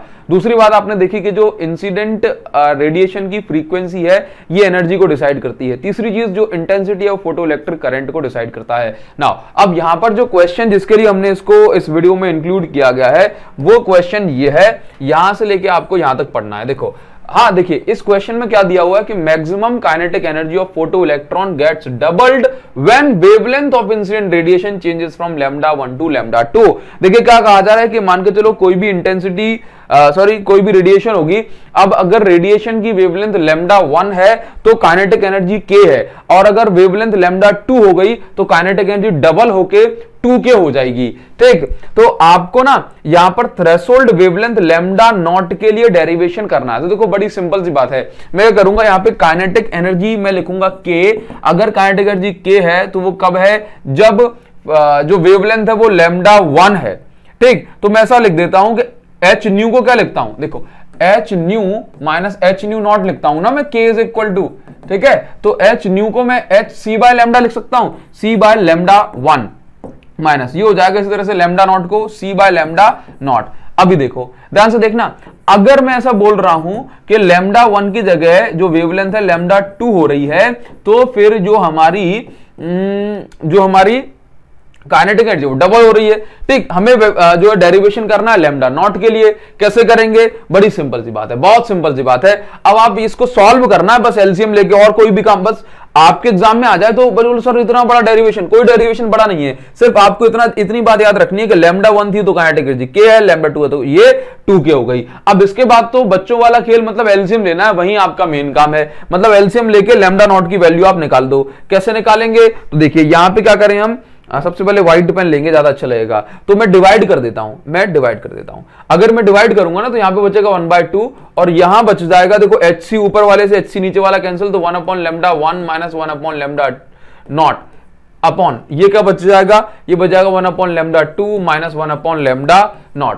अभी क्या करें, अभी यहां पे क्रॉस मल्टीप्लाई कर दो, क्रॉस मल्टीप्लाई कर दूंगा ना तो ये पूरा नीचे से ऊपर पहुंच जाएगा 1/2, ये 1/λ2 minus 1/λ0 is equal to 1/λ1 minus 1/λ0। ये बचेगा, कोई दिक्कत नहीं है, हमें तो बस एलसीएम लेके छोटे बच्चों से काम करना है। λ0 की वैल्यू को सेपरेट कर दो, तो 1/2 minus 1/2 λ0 is equal to 1/λ1 minus 1/λ0। अभी देखो यहां पे करना है ना, यहां पे बहुत सिंपल सा काम, λ0 को सेपरेट कर दो, तो 1/2 λ2 माइनस का 1/λ1 ये साइड आ गया, और इसको भेज दो इस साइड, तो कितना हो जाएगा माइनस का 1/λ0 और ये प्लस का 1/2 λ0। अभी देखो इसको हम फर्दर सॉल्व करेंगे तो फिर ये कैसे बनेगा, फर्दर सॉल्व करने पे ये आपको कुछ इस तरह का मिल जाएगा कि ये देखो वेट कलर चेंज कर लेते हैं, ये लो ले नाउ। तो ये 1/2 लैम्डा 2 माइनस 1 लैम्डा 1 ये एज इट इज है इज इक्वल टू, यहां पे देखो एलसीएम ले लोगे ना तो माइनस का 1/2 लैम्डा नॉट आ जाएगा, एलसीएम ले लो आंसर आ जाएगा माइनस का 1/2 लैम्डा नॉट। अभी देखो क्या करना है कि ये माइनस है, इसके माइनस को इस साइड भेज दोगे तो कुछ ऐसा हो जाएगा 1/2 लैम्डा 2 माइनस का हो जाएगा और ये प्लस का हो जाएगा, और इसके माइनस को इस साइड तो भेज ही दिया है, ठीक है। नाउ अभी देखो तो यहां से करेंगे कि इसका भी एलसीएम ले लो, तो ये कुछ ऐसा हो जाएगा 2 लैम्डा 2, चलो मैं इसको ऐसे लिख देता हूं, ये इसका माइनस है ना, ठीक चलो छोड़ो। नाउ अभी देखो एलसीएम आ गया 2 लैम्डा 2 और ये लैम्डा 1, यहां पे देखो ये हो जाएगा आपके पास माइनस का लैम्डा 1 और ये प्लस का ठीक है माइनस का लैम्डा 1 और प्लस का 2 लैम्डा 2, ठीक, is equal to 1/2 lambda naught. Further solve करने पे यहां पे मिल जाएगा आपको 2 लैम्डा 2 माइनस लैम्डा 1 अपॉन में 2 lambda 2 lambda 1 is equal to 1/2 lambda naught. यहां पे मुझे 2 से 2 को कैंसिल कर सकता हूं, तो 1 लैम्डा नॉट की जो वैल्यू आ गई, आई होप आपको दिखाई पड़ रहा होगा, मैं नहीं दिखाई दे रहा तो क्या हो गया, ठीक है। तो ये 2 लैम्डा 2 माइनस लैम्डा 1 अपॉन में आ गया लैम्डा 2 माइनस लैम्डा 1। अगर मुझे वैल्यू चाहिए किसकी, अगर मुझे वैल्यू चाहिए इसकी, तो lambda naught is equal to क्या हो जाएगा, लैम्डा 2 माइनस लैम्डा 1 अपॉन में 2 लैम्डा 2 माइनस लैम्डा 1। बस ये बात आप याद रखेंगे, खेल हो जाएगा खत्म। ये वैल्यू हमने इसकी निकाल दी, लैम्डा नॉट की वैल्यू आ गई। अब आपको जो कुछ चाहिए हो वो निकाल दो, कुछ नहीं चाहिए तो कुछ मत निकालो। ये यहां पर हट नाउ अभी देखो तो ये हो गया आपका इस तरह से फिनिश, ठीक है। आप इसका स्क्रीनशॉट लेना चाहो तो आराम से ले सकते हो, मैं इसको छोटा करके देखता हूं अगर हो जाए तो, चलो छोड़ो नाउ। तो ये क्लियर हो गया, आई होप आपको समझ में आया होगा। नेक्स्ट क्वेश्चन पर हम आ जाते हैं। नेक्स्ट क्वेश्चन देखो क्या दिया हुआ है, सिंपल सा क्वेश्चन है, शो ऑन ए ग्राफ, खुद से बनाने की कोशिश करो। इसमें variation of D Broglie wavelength, D Broglie wavelength के लिए वेट, ठीक है। तो आपको ग्राफ बनाना है for now de Broglie wavelength lambda, और इसके लिए ना स्क्वायर रूट ऑफ पोटेंशियल, देखो square root of accelerating potential, इसके लिए आपको ग्राफ बनाना है। देखो आपने पढ़ा हुआ है कि लैम्डा इज इक्वल टू क्या होता है, h अपॉन एम बी। इसी चीज को आप और क्या लिखते हो, लैम्डा इज इक्वल टू, ये तो वेलोसिटी वाला है, ये तो वेलोसिटी वाला है, ठीक है ना। नाउ तो लैम्डा इज इक्वल टू आपने पढ़ा हुआ है h अपॉन √2 m e और ये कैपिटल V, यह है पोटेंशियल, एक्सेलरेटिंग पोटेंशियल। तो लैम्डा का और एक्सेलरेटिंग पोटेंशियल का जो रिलेशन है वो कुछ इस तरह से है। तो अगर आप ग्राफ बनाओगे तो कुछ इस तरह का ग्राफ बनाओगे। तो ये लैम्डा है और ये है आपके पास 1/√v। आपको यहां पर additional but most important information दे रहा हूं, इस बात को आप याद रखेंगे, क्वेश्चन पूछा जाता है एग्जाम में। अच्छा इसका ग्राफ जो मुझे बनाना है, चलो नेक्स्ट उसमें आएगा ये आएगा ना। तो अगर मुझे ग्राफ बनाना है तो आप ये देखो, अगर मैं देख रहा हूं ना कि रिलेशन लैम्डा का, देखो वेट, देखो दो तरह से ग्राफ बनेगा। अगर 1/√v पूछा होता तो ग्राफ बनता ऐसे, क्योंकि लैम्डा और 1/√v डायरेक्टली प्रोपोर्शनल है। लेकिन यहां पे पूछा है ना स्क्वायर रूट, सिर्फ स्क्वायर रूट के बारे में पूछा है, तो लैम्डा और ये √v के लिए मैं ग्राफ बनाऊंगा तो ये लैम्डा और √v इनवर्स है, लेकिन लैम्डा और 1/√v डायरेक्टली है, ठीक। तो यहां पर जो ग्राफ बनेगा वो कुछ इस तरह का बनेगा, ये लैम्डा है और ये √v है, ये ग्राफ हो गया इस तरह का, समझ गए है ना। ये इनवर्स रिलेशन के लिए लैम्डा और √v इनवर्सली प्रोपोर्शनल, लेकिन लैम्डा और 1/√v डायरेक्टली प्रोपोर्शनल है। तो इस तरह का ये हमारा ग्राफ हो जाएगा, आप इसको ध्यान रखेंगे। जब भी √v के साथ है तो इस तरह का हाइपरबोलिक बनेगा, और ये इसके साथ है तो स्ट्रेट लाइन जाएगा। नाउ नेक्स्ट देखो, show graphically the variation of D Broglie wavelength with this through which an electron accelerator, ये तो अपन ने बना ही दिया, ठीक। चलिए सेम बनेगा। नाउ नेक्स्ट कौन सा वाला बनेगा, इसमें कौन सा बनाओगे, एक्सेलरेटिंग पोटेंशियल है ना, तो नॉर्मल आप ये बनाए, ये वाला, ये लैम्डा और ये रूट वी, 1/√v दिखाओगे तो स्ट्रेट लाइन दिखा देना। Now next, an alpha particle and a proton are accelerated through same potential difference, find the ratio of their de Broglie wavelength. देखो सेम पोटेंशियल डिफरेंस की बात कर रहा है ना, तो लैम्डा फॉर अल्फा पार्टिकल, या देखो सिंपल सी बात मैं ऐसा बोल देता हूं कि भाई लैम्डा की जो वैल्यू है ना, ये फॉर्मूला क्या है, h/√2mEv। अगर मैं कह रहा हूं कि भाई पोटेंशियल डिफरेंस सेम है तो v तो सेम हो गया ना। तो लैम्डा किस पे डिपेंड कर रहा है, लैम्डा डिपेंड कर रहा है एक तो मास पे, क्योंकि देखो v दोनों के लिए सेम हो ही गया, 2 की वैल्यू, ये 2 कांस्टेंट है, दोनों के लिए सेम है। h क्या है, प्लांक कांस्टेंट, ये भी सेम होगा। तो लैम्डा इनवर्सली प्रोपोर्शनल है किस किस के, मास के और चार्ज के। ठीक, तो आप इसको q भी लिख सकते हो, चार्ज को हम q से दिखाते हैं, तो मैंने इसको ऐसे लिख दिया। तो अब आप देखो कि आपको करना क्या है, आपको रेशियो निकालना है किसका, डी ब्रॉगली वेवलेंथ का, अल्फा पार्टिकल और प्रोटॉन के लिए। तो आप ऐसा देख रहे हो कि lambda is inversely proportional to mass and charge.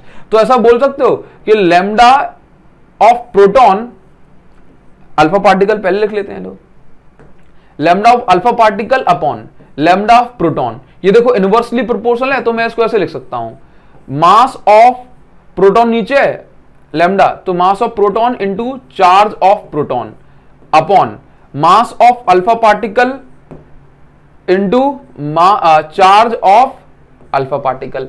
तो ये कितना निकल के आएगा, आप जानते हो कि मास ऑफ प्रोटॉन अगर मैं m मान लेता हूं, ठीक, और चार्ज ऑफ प्रोटॉन, प्रोटॉन के पास तो एक ही चार्ज होता है, तो चलो मैंने इसको मान लिया q नाउ, या चलो ठीक है नाउ।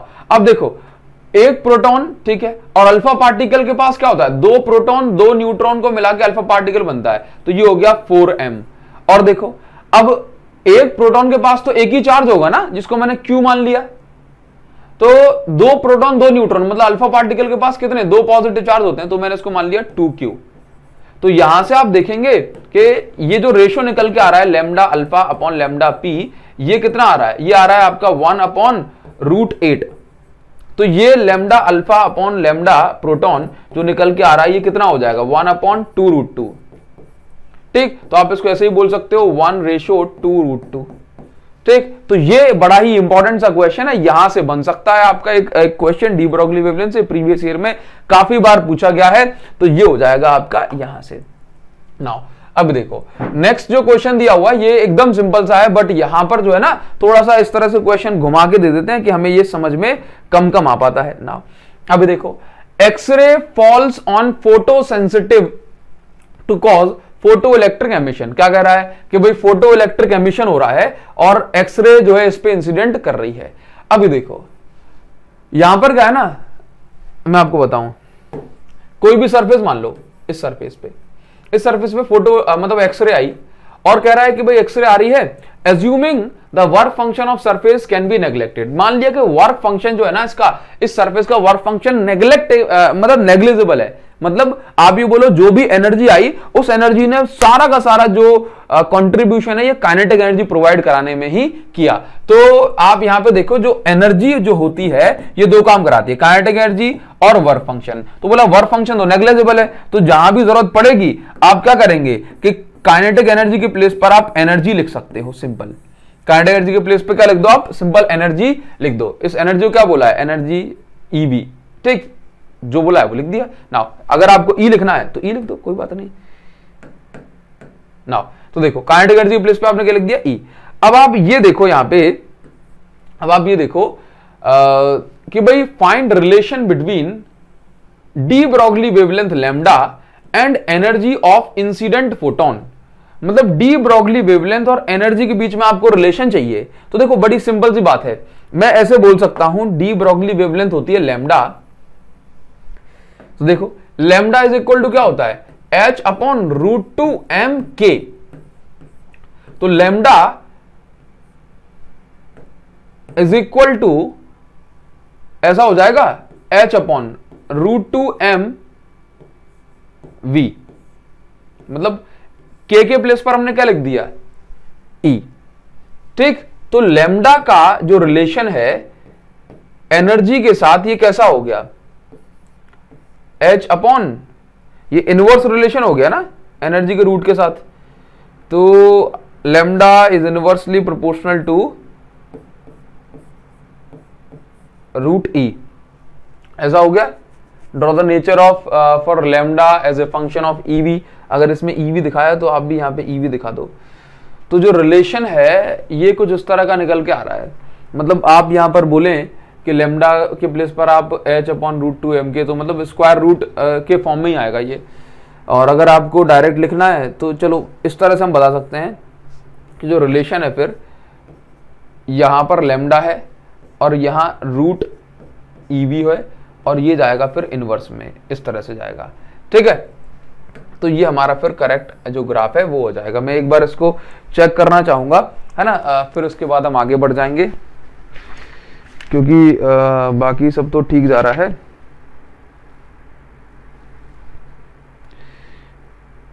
ठीक है, तो जो ग्राफ जो हमारा है ये आपके पास सही है, वैसे तो इसी तरह से किया हुआ है हमने। ठीक है, रूट के अंदर ही जाएगा। ठीक है, इसी तरह से ले लेना आप, क्योंकि नॉर्मल ईवी लोगे ना तो आपको लेमडा स्क्वायर करना पड़ेगा और वो जो है कोई मतलब नहीं निकलेगा उसका। ठीक, तो हमने इसको इस तरह से रिप्रेजेंट कर दिया। नाउ आगे बढ़ जाएंगे। चलिए, तो यहां पे देखो क्या दिया हुआ है, two lines marked A and B. देखिए यहां पे क्या बताया जा रहा है कि दो लाइंस हैं ए और बी। ये देखो ये ए है और ये बी है, मतलब इस तरह का एक कर्व बना के दे दिया। ये कर्व ए है और ये कर्व मतलब स्लोप बी है। तो ए और बी। अब पूछ रहा है what does the slope of line represent. तो ये जो स्लोप है ना ये क्या बता रहा है, आप इसको समझो। स्लोप क्या बता रहा है, तो देखो अगर मैं आपसे ऐसा बोलता हूं ना कि lambda is equal to h/√2m e capital V। ना अभी देखना जरा, ये लेमडा है और ये 1/रूट है। तो लेमडा इज इक्वल टू, मैं इसको ऐसे लिख सकता हूं √2m e और v को लिख दिया मैंने अलग। तो ये हो गया मेरे पास y is equal to m into X. 1/√v क्या हो गया, 1/√v हो गया x। और तो फिर m क्या बता रहा है, m बता रहा है ये जो स्लोप है, फिर ये स्लोप क्या है, फिर स्लोप निकल के आ गया आपके पास h/√2m e। e क्या है, चार्ज, आप इसको q भी लिख सकते हो। तो आप यहां पर देखो कि अगर मास, तो स्लोप जो है, slope is inversely proportional to मास।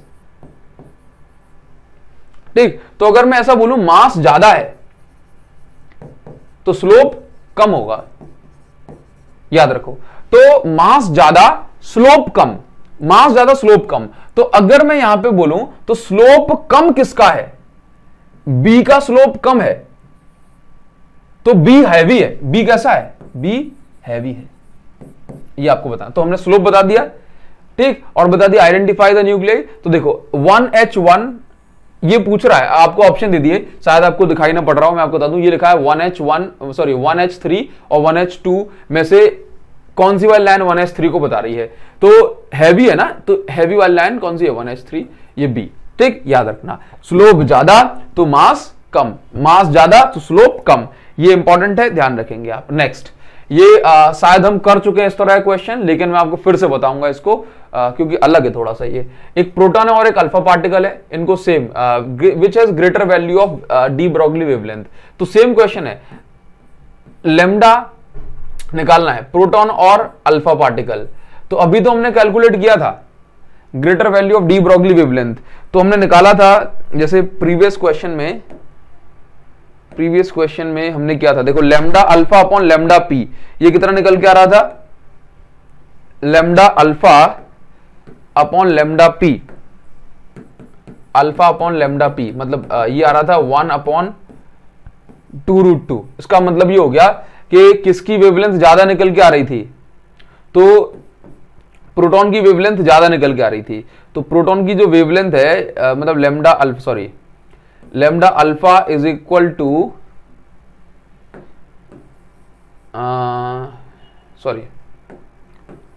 ये कुछ ऐसा निकल के आ रहा है कि lambda P is equal to 2√2 times of lambda alpha. इसका मतलब ये हो गया कि जो प्रोटॉन की डी ब्रॉगली वेवलेंथ है ये ज्यादा है और अल्फा पार्टिकल की कम है। वो पूछ रहा है कि which has less kinetic energy, बोला कम काइनेटिक एनर्जी किसके पास होगी। तो बड़ी सिंपल सी बात है, आप यहां पे समझो, लेस काइनेटिक एनर्जी किसके पास होगी, तो मास किसका ज्यादा है, सेम पोटेंशियल की बात कर रहा है ना, सेम पोटेंशियल, सेम पोटेंशियल। तो देखो लैम्डा इज इक्वल टू क्या होता है, h upon root two M के नहीं लिखते हैं तो ई भी लिख देते हैं, ठीक है। तो लेस काइनेटिक एनर्जी, ये काइनेटिक एनर्जी है, तो कम काइनेटिक एनर्जी किसकी होगी। तो देखो सिंपल सी बात है कि अगर मैं यहां पे रिलेशन देखूं ना, रिलेशन, तो ये किस किस पे डिपेंड कर रहा है, एक तो प्रोटॉन, लैम्डा का रिलेशन काइनेटिक एनर्जी के साथ कैसा है, ये इनवर्स है इस तरह से। तो आप ये देखो कि किसकी वेवलेंथ ज्यादा है, लैम्डा पी ग्रेटर है, ठीक, लैम्डा पी ग्रेटर है, तो ऐसा हो जाएगा ना यहां पे, lambda P is greater than lambda alpha, तो kinetic energy of proton will be less than kinetic energy of alpha. बस ये बात आपको यहां पे समझ के चलनी है, इंपॉर्टेंट है, अच्छे से इसको क्लियर करेंगे, है ना। तो बस इस तरह से आप अपने एग्जाम में लिखोगे। नेक्स्ट बढ़ेंगे आगे, देखिए अब फिर से पूछ लिया गया सेम, देखो इस क्वेश्चन में पूछ रहा है कि भाई कौन सा जो है ना, या तो ए या फिर बी, हैवियर मास को रिप्रेजेंट कौन करेगा। अब आप बता दोगे जिसका स्लोप कम है वो हैवियर मास को रिप्रेजेंट करेगा, हाँ जी, स्लोप कम हैवियर मास, ठीक है ना। अभी देखो calculate the D Broglie wavelength with an electron of energy 200 electron volt, what will be the change in this wavelength if accelerating potential is increased to 4 times of earlier value।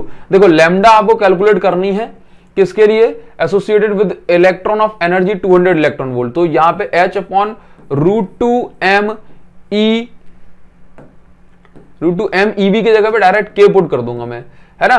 तो क्योंकि energy given है ना मुझे, तो lambda value put करेंगे h वगैरह की, तो ये वैल्यू आ जाएगी 0.8648 एंगस्ट्रॉम, ठीक। कैलकुलेशन इतनी तो आप कर ही लेना, मैंने इतने सारे क्वेश्चंस आपको निपटा दिए, ठीक है ना। What will be the change in wavelength if accelerating potential increase to 4 times. तो देखो अब यहां पे जो दूसरी वाली लाइन है ना, वो एक्सेलरेटिंग पोटेंशियल के टर्म्स में दी जा रही है। तो लैम्डा इज इक्वल टू होता है h upon root two M E capital V, ठीक ना। अगर मैं इसको ना 4 टाइम्स कर दूं, 4 टाइम्स, तो इसको मैं लैम्डा बोल दूं, इसको बोलते हैं लैम्डा डैश। तो अगर ये मेरे पास ये ऐसा हो जाएगा, सिर्फ पोटेंशियल, एक्सेलरेटिंग पोटेंशियल ही तो बढ़ाना है, तो मैं ऐसा बोल सकता हूं कि ये कुछ ऐसा है, lambda is equal to 1 upon root V, और ये lambda dash is equal to 1 upon 4 times हो गया तो 4v।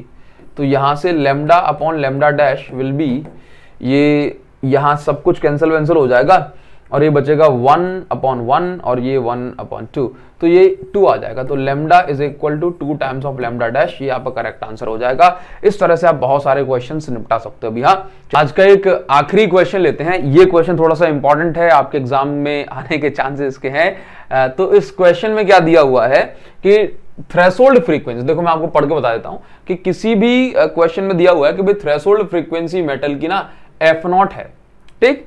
f0 मतलब जो हम न्यू नॉट लिख रहे हैं उसको उन्होंने क्या दे दिया, f0। कह रहा है कि अगर जो इंसिडेंट फ्रीक्वेंसी अगर 2f0 है तो काइनेटिक एनर्जी 2f0 है, तो जो इलेक्ट्रॉन की जो वेलोसिटी है ना ये v1 है, ठीक। अगर इंसिडेंट फ्रीक्वेंसी 5f0 है, तो फिर जो वेलोसिटी है वो v2 है। तो v1 और v2 का रेशियो निकालना है। तो कैसे करेंगे, देखो k इज इक्वल टू होता है k को मैं क्या लिख सकता हूं, हाफ mv स्क्वायर, तो half mv1 square is equal to h nu क्या है, इंसिडेंट फ्रीक्वेंसी, और इंसिडेंट फ्रीक्वेंसी उसने क्या दी है 2 टाइम्स ऑफ f0, तो 2 इंटू f0, ठीक, माइनस वर्क फंक्शन की जगह पे 5 मैंने पुट कर दिया। चलिए अच्छा, वर्क फंक्शन क्या होता है h इंटू न्यू नॉट, तो यहां पे क्या है h इंटू f0। नाउ इसी तरह से half mv2 square is equal to h, ये कितना हो जाएगा 5 टाइम्स ऑफ f0, ये दिया है माइनस h f0। अभी आप सिर्फ क्या करें, यहां पर रेशियो निकाल दें, तो यहां पर v1 square upon v2 square हो जाएगा, इज इक्वल टू, यहां पे 5 माइनस ये 4f0 अपॉन ये कितना बचेगा, सॉरी ये हो जाएगा 2f0, तो ये आपका हो जाएगा h इंटू f0 और ये हो जाएगा 4 इंटू f0। ठीक, चलिए तो यहां से ये कैंसल, तो v1 upon v2 will be 1/4, तो v1 upon v2 will be 1/2। ठीक, ये आपका हो गया कंप्लीट। और बस मैं आपसे इतना ही कहूंगा, अगर आप इतने क्वेश्चंस लगा लेते हैं तो आपको ना PYQ वगैरह देखने की भी जरूरत नहीं है। मैं तो कहूंगा ये बहुत है। इसके बाद फिर भी एक बार PYQ को चेक कर लेना, अगर कोई क्वेश्चन बाय चांस छूट रहा होगा तो उसको जरूर एक बार सॉल्व कर लें और आपका ये चैप्टर हो जाएगा फिनिश। इतने क्वेश्चन लगा दोगे तो मैं आपसे बस यही कह सकता हूं कि मैंने आपको बहुत सारे क्वेश्चंस करा दिए। इतने क्वेश्चंस करने के बाद ये चैप्टर हो जाता है पूरी तरह से खत्म। NCERT वगैरह सब आपसे बन जाएगा, कुछ भी नहीं छूटेगा। ठीक है ना, तो इस वीडियो के लिए सिर्फ इतना ही। तब तक के लिए thank you so much, thanks a lot, all the best for your exams guys. Comment section मुझे लिख के बताएं ये वीडियो आपने पूरी देखी तो आपको कैसे लगी। Thank you guys, thank you.